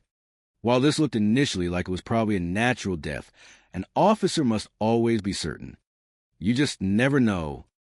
So, Sergeant Day does at that point go upstairs to carefully look to see what has happened in the master bedroom.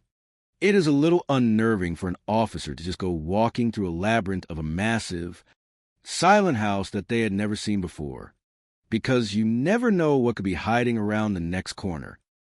Upon inspection, the officer can tell that there does not appear to be any sign of a struggle.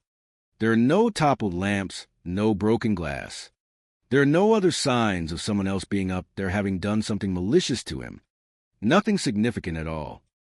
In the grand master bedroom, the heavy bed sheet is all rumpled up, indicating a restless sleep, but there is absolutely nothing to suggest Steve had engaged in any kind of violent struggle. It looks, to the trained eye of the patrolman, as if the official cause of death will not be a mystery for the county coroner. When the coroner finally arrives, she carefully examines the body. The coroner cannot see any contusions or dark bruises. Nothing physically suggests that Steve violently fell down the hardwood staircase. So she put the floor blanket under him? The coroner asks, noting the scene. Yeah, she tried to move him, an officer confirms. It looks as though Steve had miraculously made it to the bottom of the stairs under his own power, and then tragically collapsed. The coroner stands up with a gentle sigh. I believe he had a fatal heart attack. An officer inquires respectfully, and what leads you to that medical opinion? Well, the coroner explains, pointing gently, the coloration of his face. There was a distinct blueness that went across the top of the chest, almost in a perfect line, and that oftentimes, according to medical science, is a clear indication that he may have had a massive heart attack. Back down in the airy living room, Sergeant Day gently tells Lana what the medical professionals think has happened. When I walked to the top of the stairs, Sergeant Day explained softly, I noticed that the thick carpet on the staircase kind of has a direction to it. So, I can see footprints. I think he may have come to the bottom of the staircase under his own power. Don't dwell on the staircase, because I know that's a hard claim to make. About falling, I don't know how he made it down. I don't know what he was thinking. Lana weeps softly into her hands. I think this was a day God chose. That's what I told him. Chapter 7, Unsettling Discoveries. While Lana slowly digests the heavy news, Nick and his family step up to help with cleaning up the house. We wanted to make the house still comfortable enough for her, Nick explains. We knew she was going to be completely exhausted, and she had to spend the night there. But as they move through the upper floors of the house, they are taken aback by what they find in the master bedroom. The room, usually kept in pristine condition by the meticulous Steve, is deeply unsettling. It bore the unmistakable signs of prolonged, severe, and strangely neglected illness. The state of the bed is highly distressing, showing clear evidence that Steve had been completely immobilized and unable to care for his basic human needs for what appeared to be an extended period. So I'm thinking, Nick recalls, a frown creasing his forehead, the amount of damage to this mattress. Steve had been confined to this bed for days without proper assistance. The family immediately thought they had to get this ruined mattress out of the room to spare Lana any further distress. They could barely pick it up. It was extremely heavy. They took the mattress, and they carefully tossed it out of the house. When Rosie finally manages to talk with Lana on the phone later that evening, she is desperate for answers. Hello, Rosie says, her voice trembling. When I spoke with Lana much later in that evening, I asked her, what happened? And she said, he hadn't been feeling well for a few days. And I said, well, why didn't you call somebody? Why didn't you let somebody in the family know? And she said, well, he was starting to feel better. Lana also claims that Steve never called anyone himself because he had been sleeping very heavily. And surprisingly, he had misplaced his cell phone a week earlier. Lana claimed that the device had been missing for several days. This detail strikes Rosie as incredibly wrong. My brother was never, ever without his phone. He just was always attached to his phone. It went absolutely everywhere with him. A cold seed of doubt begins to plant itself in Rosie's heart. It was at that exact point where I really felt like something very sinister was going on, and I didn't know what it was. In the days that follow, Steve's sister Rosie asks his widow Lana about his last will and testament, a standard procedure for a man of Steve's considerable wealth and organizational habits. Steve and I had talked many times about what it was that he wanted to do when that time came, Rosie says, and he explicitly wanted to be buried in that beautiful cemetery down in Fort Lauderdale. But when Rosie asks Lana about the documents, she is met with a shocking response. She said there is absolutely no will. Furthermore, Lana has already swiftly made all the final arrangements. Without consulting the extended family, Steve is due to be cremated immediately, and she is already planning his memorial service. On August 4th, 2018, Lana holds a memorial service for Steve at their sprawling lakefront home. It is a highly emotional gathering. Everybody there felt such a deep, profound connection to Steve. It was just hard to stay calm, a friend noted. Even though it was officially supposed to be a joyous celebration of his vibrant life, you just couldn't help but feel the deep, deep sorrow that absolutely everybody felt. The minister speaks eloquently. If there's any space that it's okay to be sad and to cry a little bit, this is that time. And I think that it's completely okay today that we celebrate a life beautifully, well lived, and at the exact same time be profoundly sad. But behind the scenes at the memorial, Rosie and the rest of the family are surprised and disturbed to find that Lana has already started to rapidly clear out all of Steve's personal belongings. I was almost knocked off my feet, Rosie recalls, her eyes wide with lingering disbelief, to see the massive number of hangers, empty hangers, in that giant master closet, with not a single stitch of clothes left.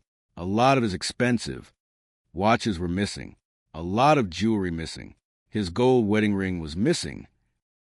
Coupled with the missing items, Lana's steadfast claims about Steve not having will raises massive, unavoidable suspicions among the family ranks.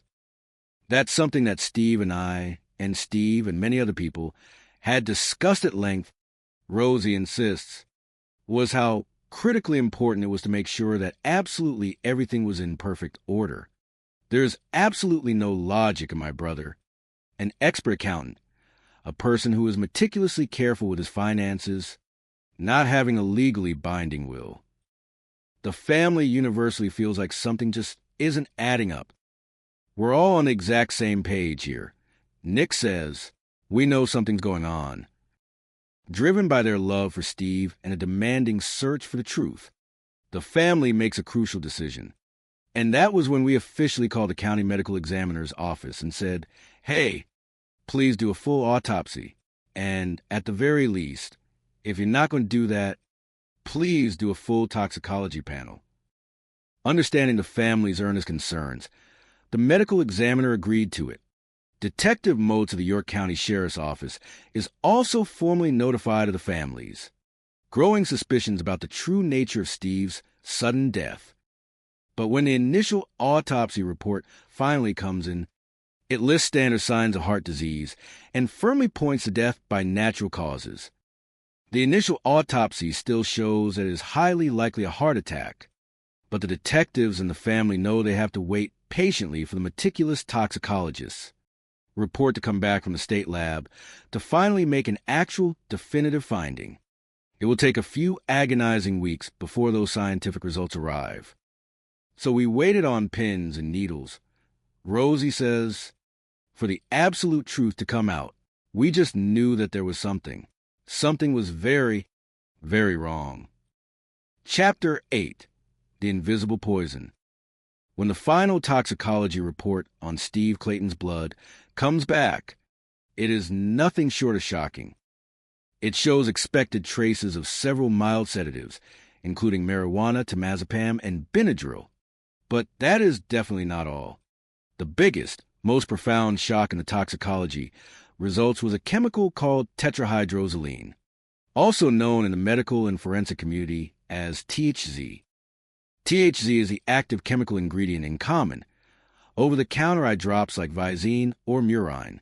Tetrahydrozoline is not ever meant to be internally ingested by a human being. Given internally in very small doses, it makes a person feel very ill. It makes you deeply nauseous. It makes you incredibly dizzy. It will make you pass out eventually. But when ingested in large, concentrated quantities, it is incredibly deadly. It systematically shuts your central nervous system down, and it will kill you. The seasoned detectives learn from the medical experts that THZ can severely limit the vital blood supply to critical internal organs, inevitably leading to a massive, fatal heart attack.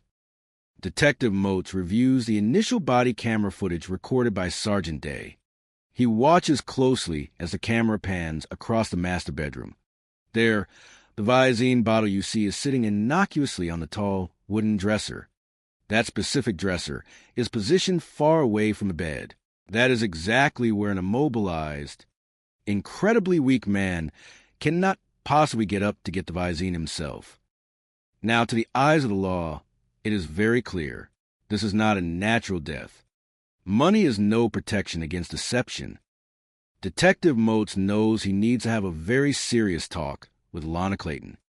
5 weeks after the sudden, mysterious death of her husband, Lana Clayton is formally questioned by detectives in an austere interview room.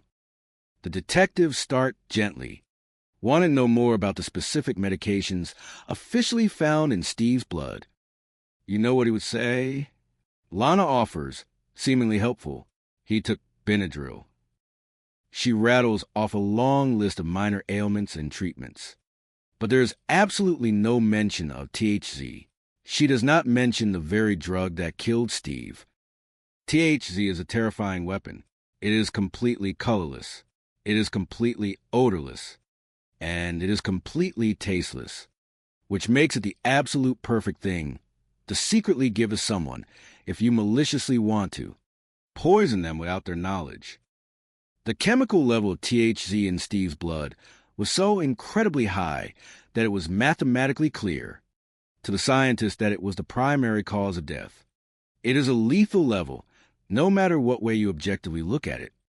The detectives press on, their tone shifting from conversational to investigative. Somehow or another, there was a very large amount of Visine in his system. So that's what we're actively trying to get to the bottom of. Lana shifts in her chair. I know he puts a Visine in his coffee. He puts it in there every day. The detective raises an eyebrow. What do you know about it? What I know about it, Lana repeats, her voice wavering slightly. I know it makes you have diarrhea. There are basically two main theories that the police are now seriously considering. One, he is maliciously poisoned, and there is definitive foul play. 2, he accidentally ingested it on his own, whether it was intentional or completely unintentional. But as police probe deeper into Steve and Lana's private relationship, a new narrative emerges from the widow. How has your life been? The detective asks. Sometimes we would have fun in everything, Lana says softly, looking down at her hands. And then sometimes I would be walking on eggshells. All the time I was on eggshells. Lana suddenly claims that the universally loved, generous Steve actually had a hidden dark side. He can be really nasty. What does nasty Steve look like? The detective probes.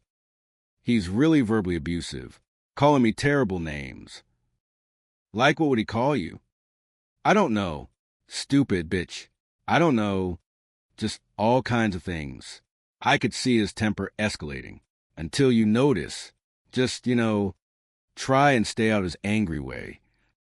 This dark portrait stands in stark, unbelievable contrast to the man his family and community knew. The man who mentored youth, played silly games with children, and danced joyously at weddings.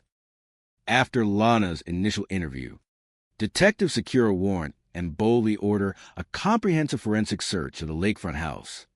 They are meticulously looking for cups or drinking glasses that have a chemical residue in them. They are looking for absolutely anything they can find that helps them definitively determine what could have practically caused this tragedy.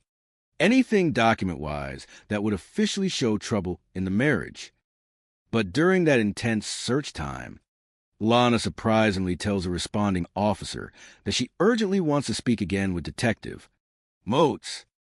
Detective Moats readies the recording equipment and carefully documents what Lana has to say. I told you a little bit about Stephen, Lana begins, her voice shaking. That it was worse than what I told you. He was verbally and physically abusive. He would yell at me and call me names. His anger built up, I would do something that would irritate him, until the point where he would just explode. The detective nods slowly. Okay, After he had that medical incident, which he said it was severe vertigo, and I was diligently taking care of him and everything, but I was still so incredibly angry at him. And my girlfriend at work told me once, you want to easily get even with somebody, put Visine in a drink. It'll simply cause diarrhea.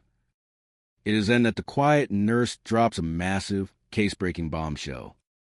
When I saw that Visine bottle sitting on the table, it just came back to me and I just took it and squirted it.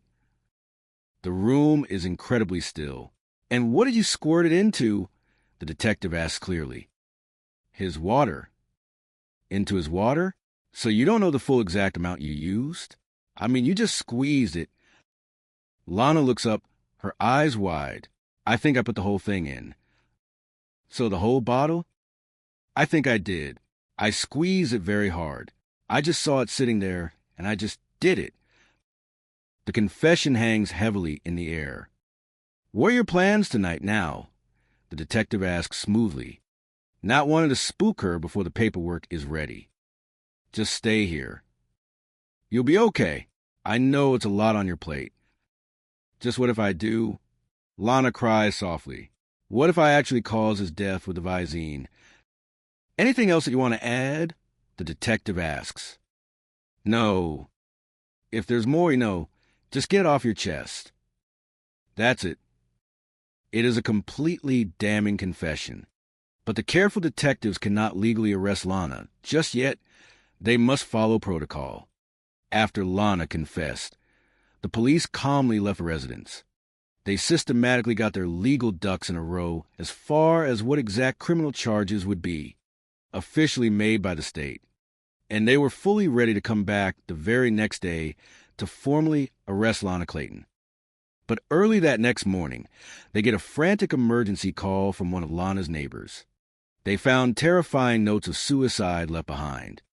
They are desperately afraid that she has violently harmed herself. She knew the police were coming back the next day, and she knew they would have official warrants for her immediate arrest. Overwhelmed by the closing walls of justice, she turned the dangerous gas on in the house, went upstairs to the master bedroom, and took some powerful pills to try and end her own life. Emergency responders arrive swiftly. They miraculously find her unconscious in her bed, but still breathing. She is immediately taken in an ambulance into the local hospital, where she is medically treated and ultimately released by the doctors. And then she is immediately arrested by the waiting officers on the severe charges of murder and tampering with food items. Chapter 9, Justice for a Generous Soul. The grieving family is promptly informed of Lana's dramatic arrest. A detective from York County called me. Nick remembers, the memory's still fresh, and said, Hey, Nick, I just want to bring you up to speed here on the case. Lana fully confessed, and I safely pulled my patrol car over right away. It hit me like a massive ton of bricks, literally like a baseball bat to the face. Rosie receives a devastating, yet vindicating, call next. I answer the phone, and Nick was on the other end telling me that she killed him. The legal process is long and emotionally draining for the family. But finally, on January 16th, 2020, Lana stands before a judge. She accepts a negotiated plea deal and formally admits her guilt on the lesser charges of voluntary manslaughter and tamper with a drug or food product. The original grand jury indictment was for first-degree murder. She was pleading to a lesser offense to avoid a potentially harsher trial outcome. In the courtroom, Lana insists she never truly intended for Steve to tragically die. She claims she just wanted petty revenge for his alleged abuse. My own knowledge of the chemical was by watching fictional television movies, and that it would just cause minor discomfort and diarrhea, she states through her legal counsel. But Steve's fiercely loyal friends and family absolutely do not buy the narrative that Steve was ever abusive in any capacity. She tries to maliciously assassinate Steve's wonderful character, Rosie says firmly, because other great people who knew him intimately and who he had personally mentored came forward to the authorities to say He was a genuinely wonderful person. There was absolutely no abuse of any sort with Stephen. The family believes Lana's allegations were purely a desperate legal tactic. She was trying to do whatever she possibly could to save herself from a very, very, very long prison sentence, and possibly the capital death penalty. Nick agrees wholeheartedly. He was a remarkably gentle soul, not physically capable of maliciously harming someone. Furthermore, based on the indisputable scientific timeline of the toxicology report, the state prosecutors believe Steve suffered terribly for 3 agonizing days before finally dying. Lana boldly tells us that the fatal single dose was administered on Thursday morning. The prosecutor explains, but we proudly know as a matter of absolute scientific fact from the expert toxicologist that her story is physically impossible. He would have tragically died Thursday morning if he had ingested that massive amount Thursday morning. For him to have been that severely sick all of that time, it medically indicates that she continually gave him the disguised medication throughout that entire time. She methodically poisoned him with Visine little by little by little. And Lana, a highly trained medical nurse, never once sought to professionally help him after the initial poisoning began taking its toll.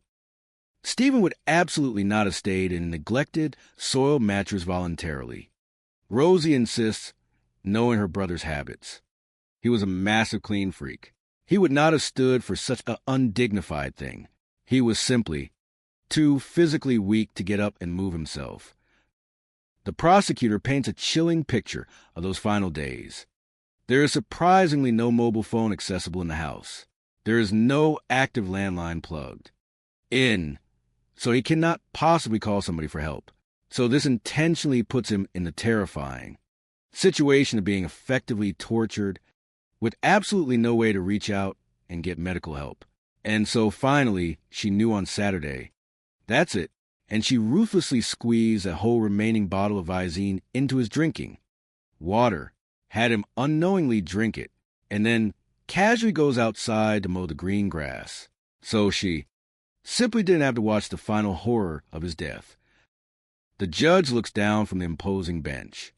Instead of a caring nurse that expertly helps heal the sick, she acted as the nurse from hell. 53-year-old Lana Clayton is sternly sentenced by the judge to 25 years in the state prison system.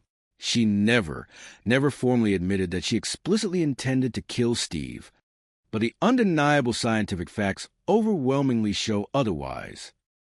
I truly feel like there is absolutely no legal penalty that would have been great enough for Lana.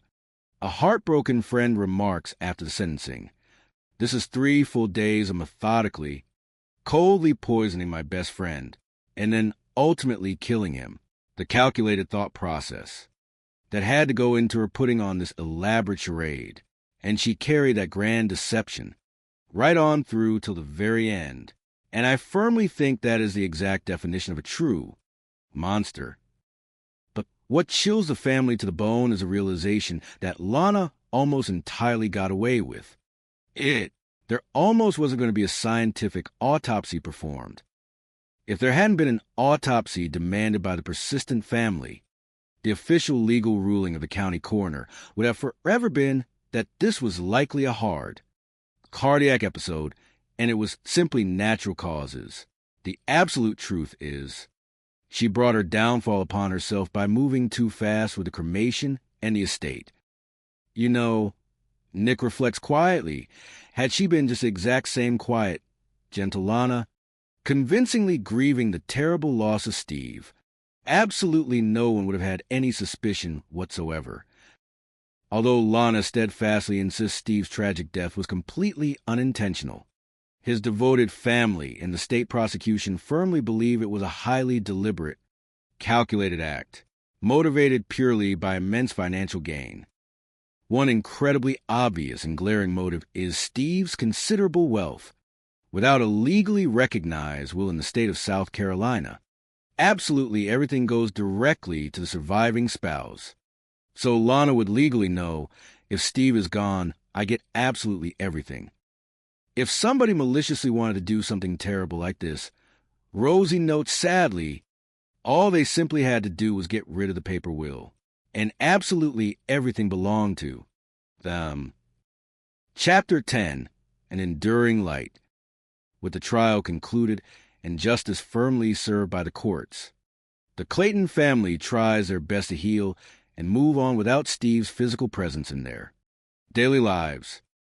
They often gather to watch the old, cherished family videos. On the television screen, Steve is vibrant, young, and impossibly full of life. Hello, hello, hello. His recorded voice booms out, bringing both bright smiles and fresh tears to his siblings' faces.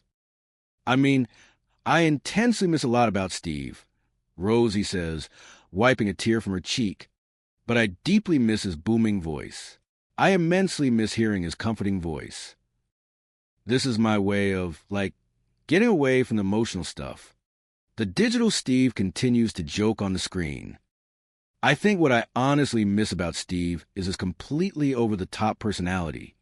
Nick says with fond smile, this big, boisterous, incredibly gregarious character that energetically enters a room and just enthusiastically takes over absolutely everything.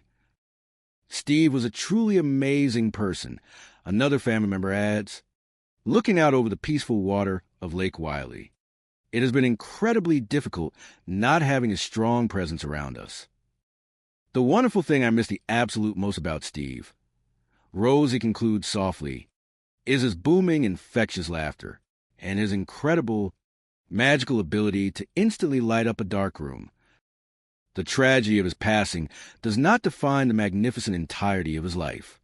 Stephen was a generous mentor, a loving brother, an enthusiastic uncle, and a brilliant mind who built a legacy of lifting others up. His spirit of extreme generosity and boundless joy remains permanently etched in the grateful hearts of everyone he touched. Stephen was unfairly stolen from everyone who fiercely loved him. Steve was stolen from everyone who loved him. But his radiant light, his legacy of pure kindness, and his hearty hello will continue to echo beautifully through the generations of his family, forever undefeated by the darkness. Welcome. Tonight, we celebrate the joining of two wonderful people. It is March 10th, 2007, in beautiful Miami. The sun sets over the sparkling waters, painting the sky in shades of gold and soft pink. It is a monumental day for the beautiful bride, Rosemary Clayton, and her entire family. She is finally marrying her great love, William Leslie. Walking her proudly down the aisle is her oldest brother, 52-year-old Steve Clayton. The moment is bittersweet, but overflowing with deep, profound love. 11 months prior to this wonderful wedding, the Clayton family lost their beloved father. I asked my brother if he would step in. Rosie recalls, her eyes shining with unshed tears of gratitude. Of course, there were a lot of tears. I could not imagine anybody else standing in place for my dad. When the officiant asks, "Who gives this woman to be married to this man?" Steve stands tall, his voice thick with emotion but unwavering in its strength. "I do, in the memory of our father." It is immensely sentimental for family to be gathered at something so special where their dad is, not physically present, yet his spirit is felt in every corner of the room, with their father's passing. Steve has gently but firmly stepped into the role of the head of the family.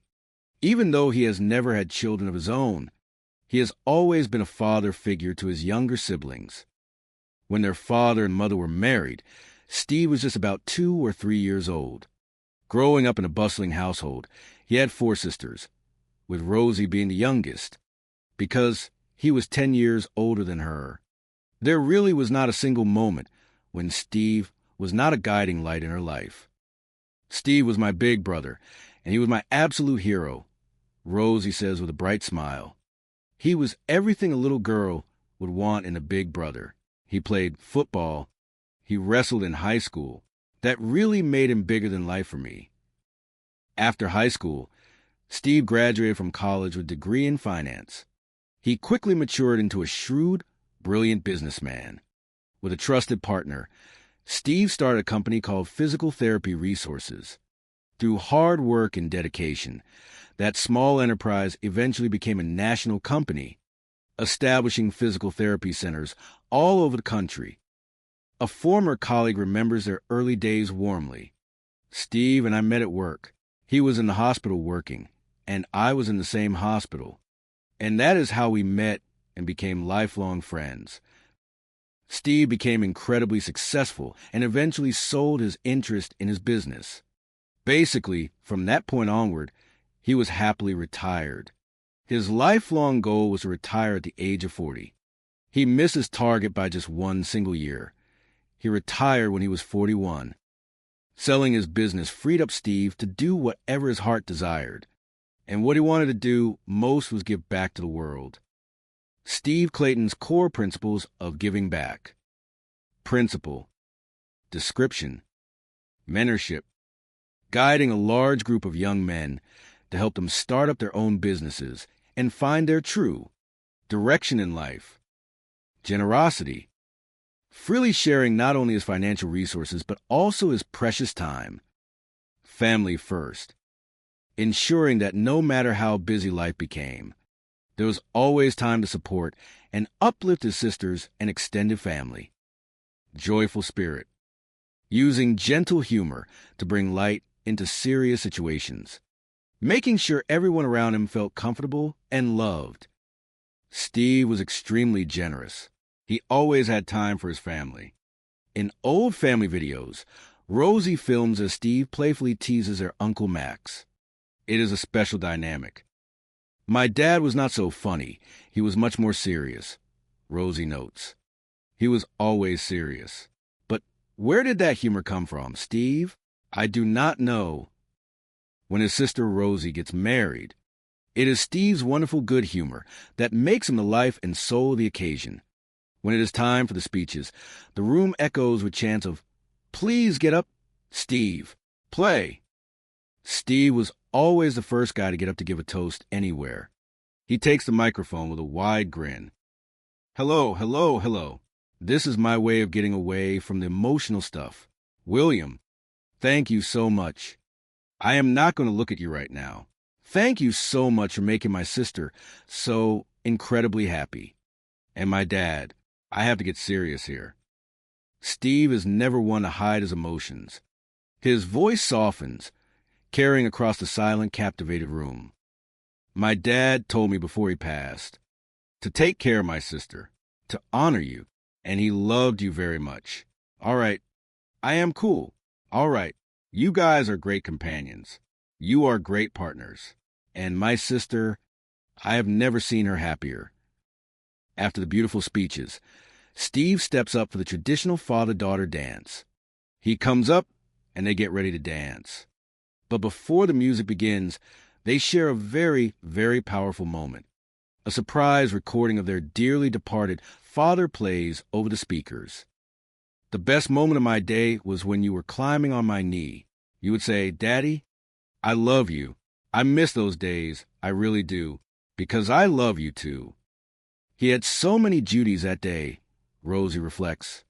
He was stepping in for my dad. He was the best man. He was the entertainment. He was the one that kept everyone calm, kept everyone laughing. He was an absolute natural at it. Chapter 2, A New Horizon.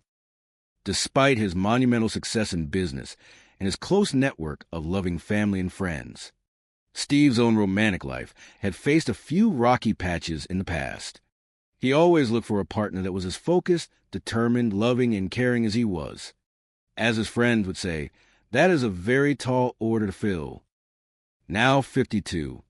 His family figures it will take a very special person to finally sweep him off his feet. I think Steve was always looking for somebody on a level he could connect with emotionally, intellectually, and spiritually, a close friend observes. 3 years later, that is exactly what happens. In late 2009, Steve decides to leave his home state of Florida for a refreshing change of pace in North Carolina. He really loved being physical. He loved walking. He loved anything to do with being outdoors. So when he moved from South Florida to North Carolina, he had the wonderful opportunity to be outdoors a lot more breathing in the crisp mountain air and enjoying the lush forests. Within just a few months of settling into his new life, Steve makes a joyous announcement to his family. He has met someone incredibly special. He seemed to have a bright glow that he had been missing for a little while, Rosie says, and he was so excited. Her name is Lana Walsh, 12 years his junior. She is a dedicated nurse who grew up in the quiet landscapes of Oklahoma. She struck me as being very sweet. Rosie recalls their first meeting. Very quiet, but very sweet. And this quiet nature kind of stood out because Steve is not very quiet at all. Steve's personality was gigantic. She was more like a gentle wallflower. Despite their differences in volume and energy, they are a perfect match. Steve is absolutely sure she is the one. They balance each other perfectly. Where he brings booming laughter and grand gestures, she brings soothing calmness and a nurturing touch. Steve's traits: boisterous, outgoing, adventurous, deeply generous, the life of the party. Lana's traits: sweet, attentive, quiet, compassionate, grounded, deeply caring. They were very affectionate with each other, family members note. Always arm in arm. Steve was always hugging her, squeezing her, kissing her on the cheek. I felt so happy for my brother, Rosie says. So, of course, anybody that he loved, I was going to embrace with open arms. It is not long at all before Steve asks Lana to move in with him. After they got to know each other quite a bit more, Steve persuaded her to come to Charlotte. Steve can be a very convincing man when his heart is set on something. Together, they add some wonderful new additions to their growing family. The first dog that Steve and Lana brought into their home was Guinness, an adorable Italian greyhound. They absolutely loved the breed, and so they decided shortly after that they wanted another one. They brought home a second dog, and her name was Sadie. With Lana, Guinness, and Sadie, Steve finally feels he has found his missing piece. He always had great things to say about her. He lovingly referred to her as his Lana Sue. He could not hide the beautiful feelings he had for her. He was very much in love. I think Steve found himself wonderfully well-grounded with Lana, his nephew shares. I felt like Steve found a profound sense of peace with her. Steve Clayton came to North Carolina for a change from his old life, and he found a whole new, beautiful future. Chapter 3: The Forever Home. When Steve Clayton danced with his sister at her wedding, he dreamed of finding his own special someone. 6 years later, he is about to marry the true love of his life, a compassionate nurse named Lana Walsh. It was a lovely, crisp day in November 2013. Many family members and close friends had traveled up to North Carolina just to be there and enjoy that magical day with him, and true to his nature, he made it very special for everyone involved. Lana and Steve's beautiful wedding took place at their house in Charlotte. It was such a beautiful event. You could just see the pure love beaming from both of them. They were radiant. Soon after tying the knot, the happy couple decide to relocate and move into their ultimate forever home. They find the perfect spot just over the border in South Carolina, nestled peacefully on the scenic banks of Lake Wylie. It was like something out of a postcard. A friend describes this gorgeous ocean blue home sitting on a gorgeous piece of lakefront property. It was very, very lovely. The couple enthusiastically set about refurbishing their new home, pouring their shared love into every room. They decorated it with Steve's cherished collection of artworks and elegant antiques. Steve was the kind of person to whom objects were very personal, holding deep sentimental value. He was very proud of his possessions, and they were all unique in some special way. The move allows a newlywed couple to fully indulge in their shared love of nature. If there was something fun and outdoorsy to do, Steve was going to be the first one there, and he was always gung-ho about it. Lana was right beside him, enjoying the tranquil boat rides on the lake and the long walks with Guinness and Sadie. Their relocation to South Carolina also means the pair are much closer to Steve's extended family. I married Steve's niece in 2010, so I officially became his nephew, Nick proudly explains. We hung out with Steve and Lana a lot when they moved up here. We would go out to dinner with them. We would go to concerts together. We would go to special events for every single holiday. They are also just a quick 30-minute drive from Lana's son and her precious grandchildren. The pair absolutely never say no to a bit of joyful babysitting. Steve had an incredible way with children because Steve had always been a child at heart himself. He is the kind of guy that happily gets right down on the floor and plays enthusiastically with the kids. "Pop goes a weasel," he would sing, chasing them around the living room. With the children around, there is never a dull moment in the Clayton household. In one home video, Lana joyfully filmed Steve attempting to describe how to do the limbo while her twin granddaughters watch in amusement. "We will make Papa do it," the girls cheer. "So there's a stick," Steve explains with exaggerated hand gestures. "And I have got to go like that. And I have got to go under the stick. And I have got to get real. Low to get under the stick. It is a fun game. It is a dance. These are island dances. You have to tell me how to act it out." Lana is deeply tickled behind the camera, laughing a bright, melodic laugh, though the young twins are momentarily more interested in finishing their sweet ice cream. Steve enjoyed playing all kinds of games, whether it was a thoughtful round of Scrabble or even a silly, messy child's game like Pie Face. "You wanted to get hit with the pie, do you not?" Steve playfully asked the girls. "You do you not? Just spin the spinner, and then turn the handles many times." "Two," the little girl shouts. "And put your head in the thing.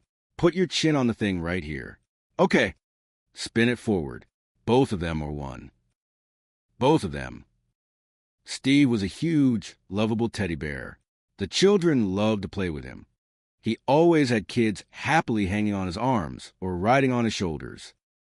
And Lana is always game for some fun, too. During a family dinner, she plays a suspenseful board game with the adults. "Oh no, it is coming. It is coming up," she laughs heartily. "It does it every time. Here it comes. Here it comes. Cheers."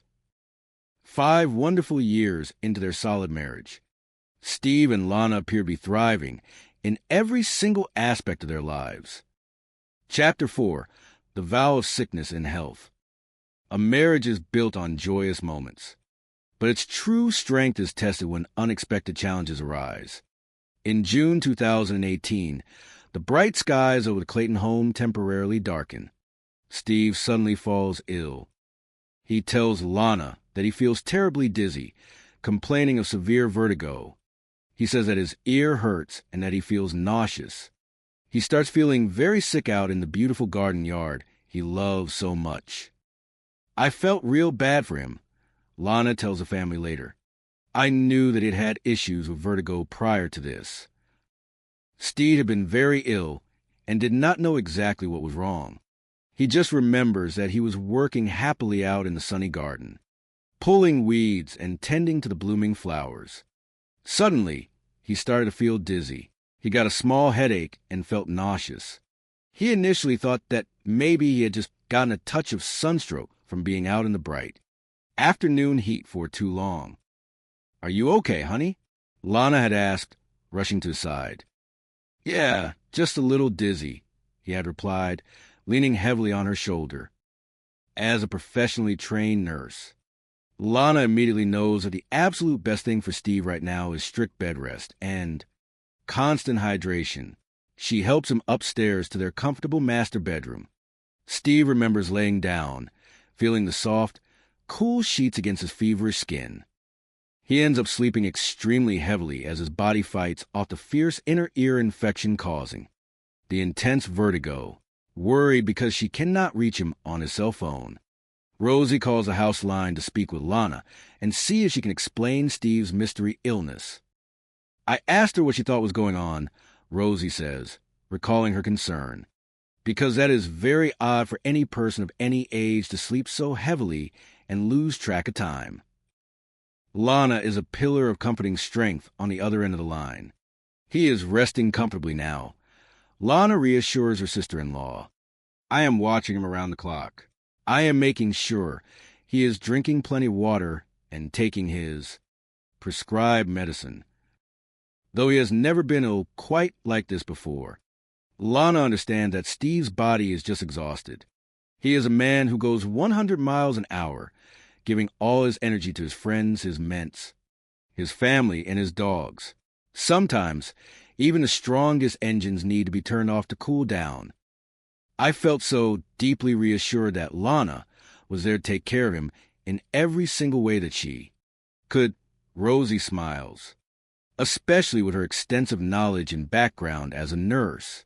We knew he was in the absolute best hands.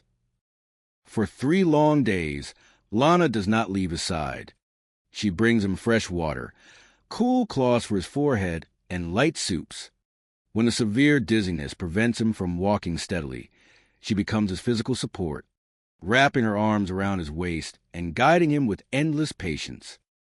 It is during these quiet, vulnerable moments that Steve realizes the true depth of his wife's devotion. Money is no protection against the natural ailments of the human body.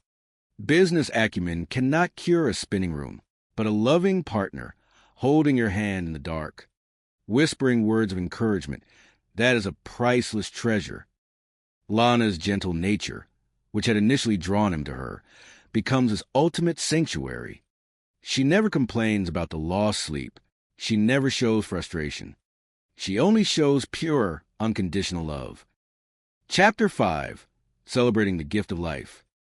Just 2 short weeks later, it is wonderfully apparent that Lana's excellent nursing treatment and boundless love have worked perfectly.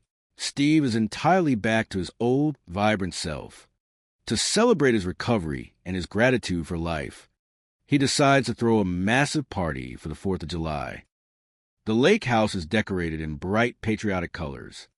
The smell of barbecue drifts through the warm summer air. Friends, family, ments, and neighbors all gather on the lush green lawn.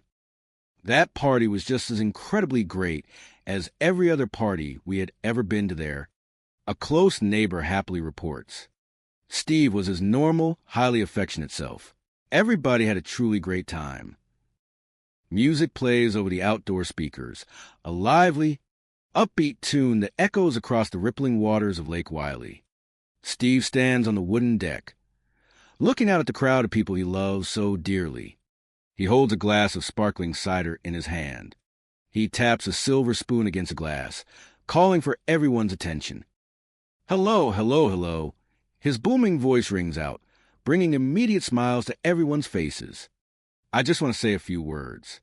As many of you know, I had a little health scare a couple of weeks ago. The room was spinning, and for a moment, I thought my dancing days were over. The crowd chuckles gently.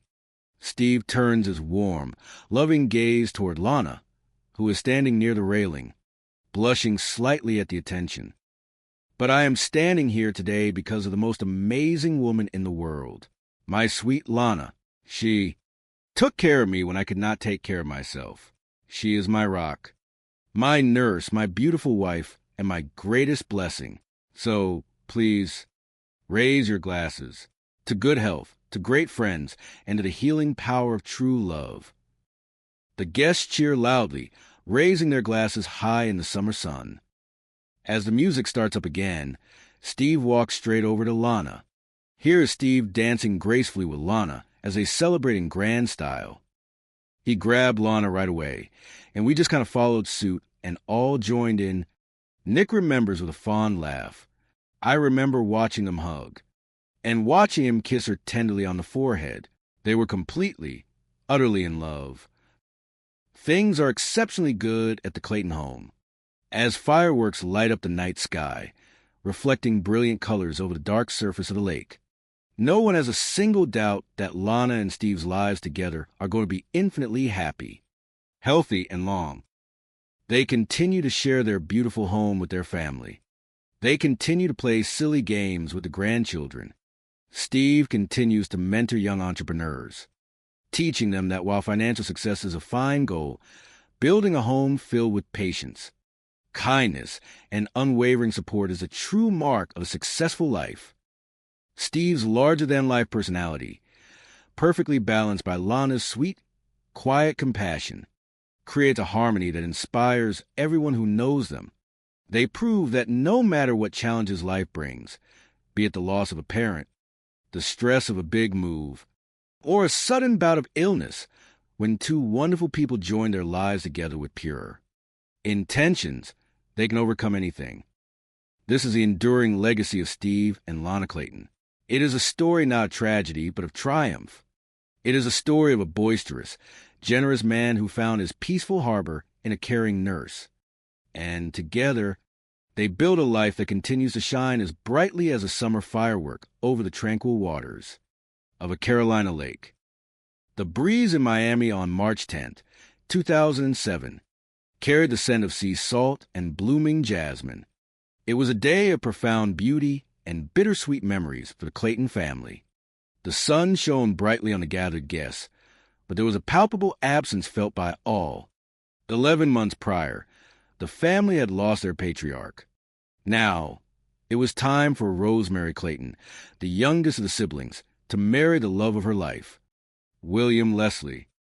Stepping into the void left by their father was Rosie's oldest brother, 52-year-old Steve Clayton. Steve had always been a larger-than-life figure to his four sisters. When their parents had married, Steve was just 2 or 3 years old. Being 10 years older than Rosie, he had always been her hero, her protector, and her closest confidant. He played football, wrestled in high school, and carried himself with a boisterous, gregarious energy that commanded every room he entered. As the music swelled, Steve offered his arm to his sister. There were many tears shed that afternoon. Rosie could not imagine anyone else standing in place for their father. When the minister asked who gave this woman to be married, Steve's voice was steady and full of emotion. He answered that he did, in the loving memory of their father. Steve was a man who had built an empire from the ground up. After graduating college with a degree in finance, he matured into a shrewd and brilliant businessman. Alongside a partner, he started a company called Physical Therapy Resources, which eventually grew into a national powerhouse with centers all over the country. Despite his immense success, his ultimate goal was simple: to retire by the age of 40. He missed his mark by just 1 year, retiring at 41. Selling his business freed Steve to pursue his true passion, which was giving back to the world. He became a generous mentor to a large group of young men, helping them start their own businesses and guiding them as they search for direction in their lives. He was generous not only with his wealth, but more importantly, with his time. At the wedding reception, Steve's signature humor took center stage. He was always the first person to stand up and offer a toast, speaking entirely ad-lib and straight from the heart. He greeted the room with a booming, joyful welcome, using his humor to mask the deep well of emotion he felt.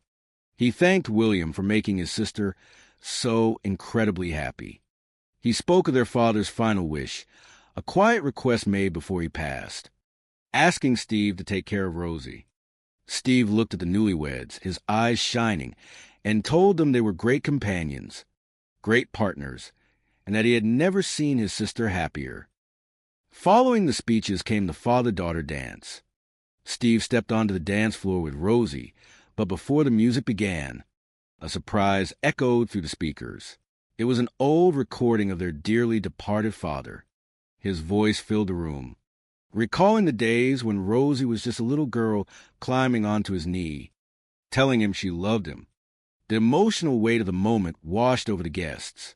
Through it all, Steve was the anchor. He was the best man, the entertainer, the peacekeeper, and the one who kept everyone laughing through their tears. He was an absolute natural at making people feel safe and loved. Chapter 2, A Quiet Love. Despite his monumental success, his vast network of friends, and his deep family ties, Steve's own romantic life had often been rocky. He was a man who searched for a partner as focused, determined, loving, and caring as he was. It was a tall order to fill. now in his early 50s. His family assumed it would take a truly remarkable person to sweep him off his feet. They knew Steve was looking for someone he could connect with on an emotional, intellectual, and spiritual level. 3 years later, in late 2009, Steve decided it was time for a change of pace. He left his home state of Florida and relocated to North Carolina. Steve had a deep passion for the outdoors. He loved walking, staying active, and breathing in the fresh air. Moving away from South Florida gave him the opportunity to embrace nature fully. Within just a few months of his move, Steve shared some wonderful news with his family. He had met someone special. His sisters noticed a new glow about him, a radiant happiness that had been missing for a long while. He was excited. The woman's name was Lana Walsh, 12 years his junior. Lana was a nurse who had grown up in Oklahoma. When Rosie and the family first met Lana, she struck them as being very sweet, yet remarkably quiet. This quietness stood out vividly because Steve was anything but quiet. His personality was gigantic, filling every space he occupied, while Lana was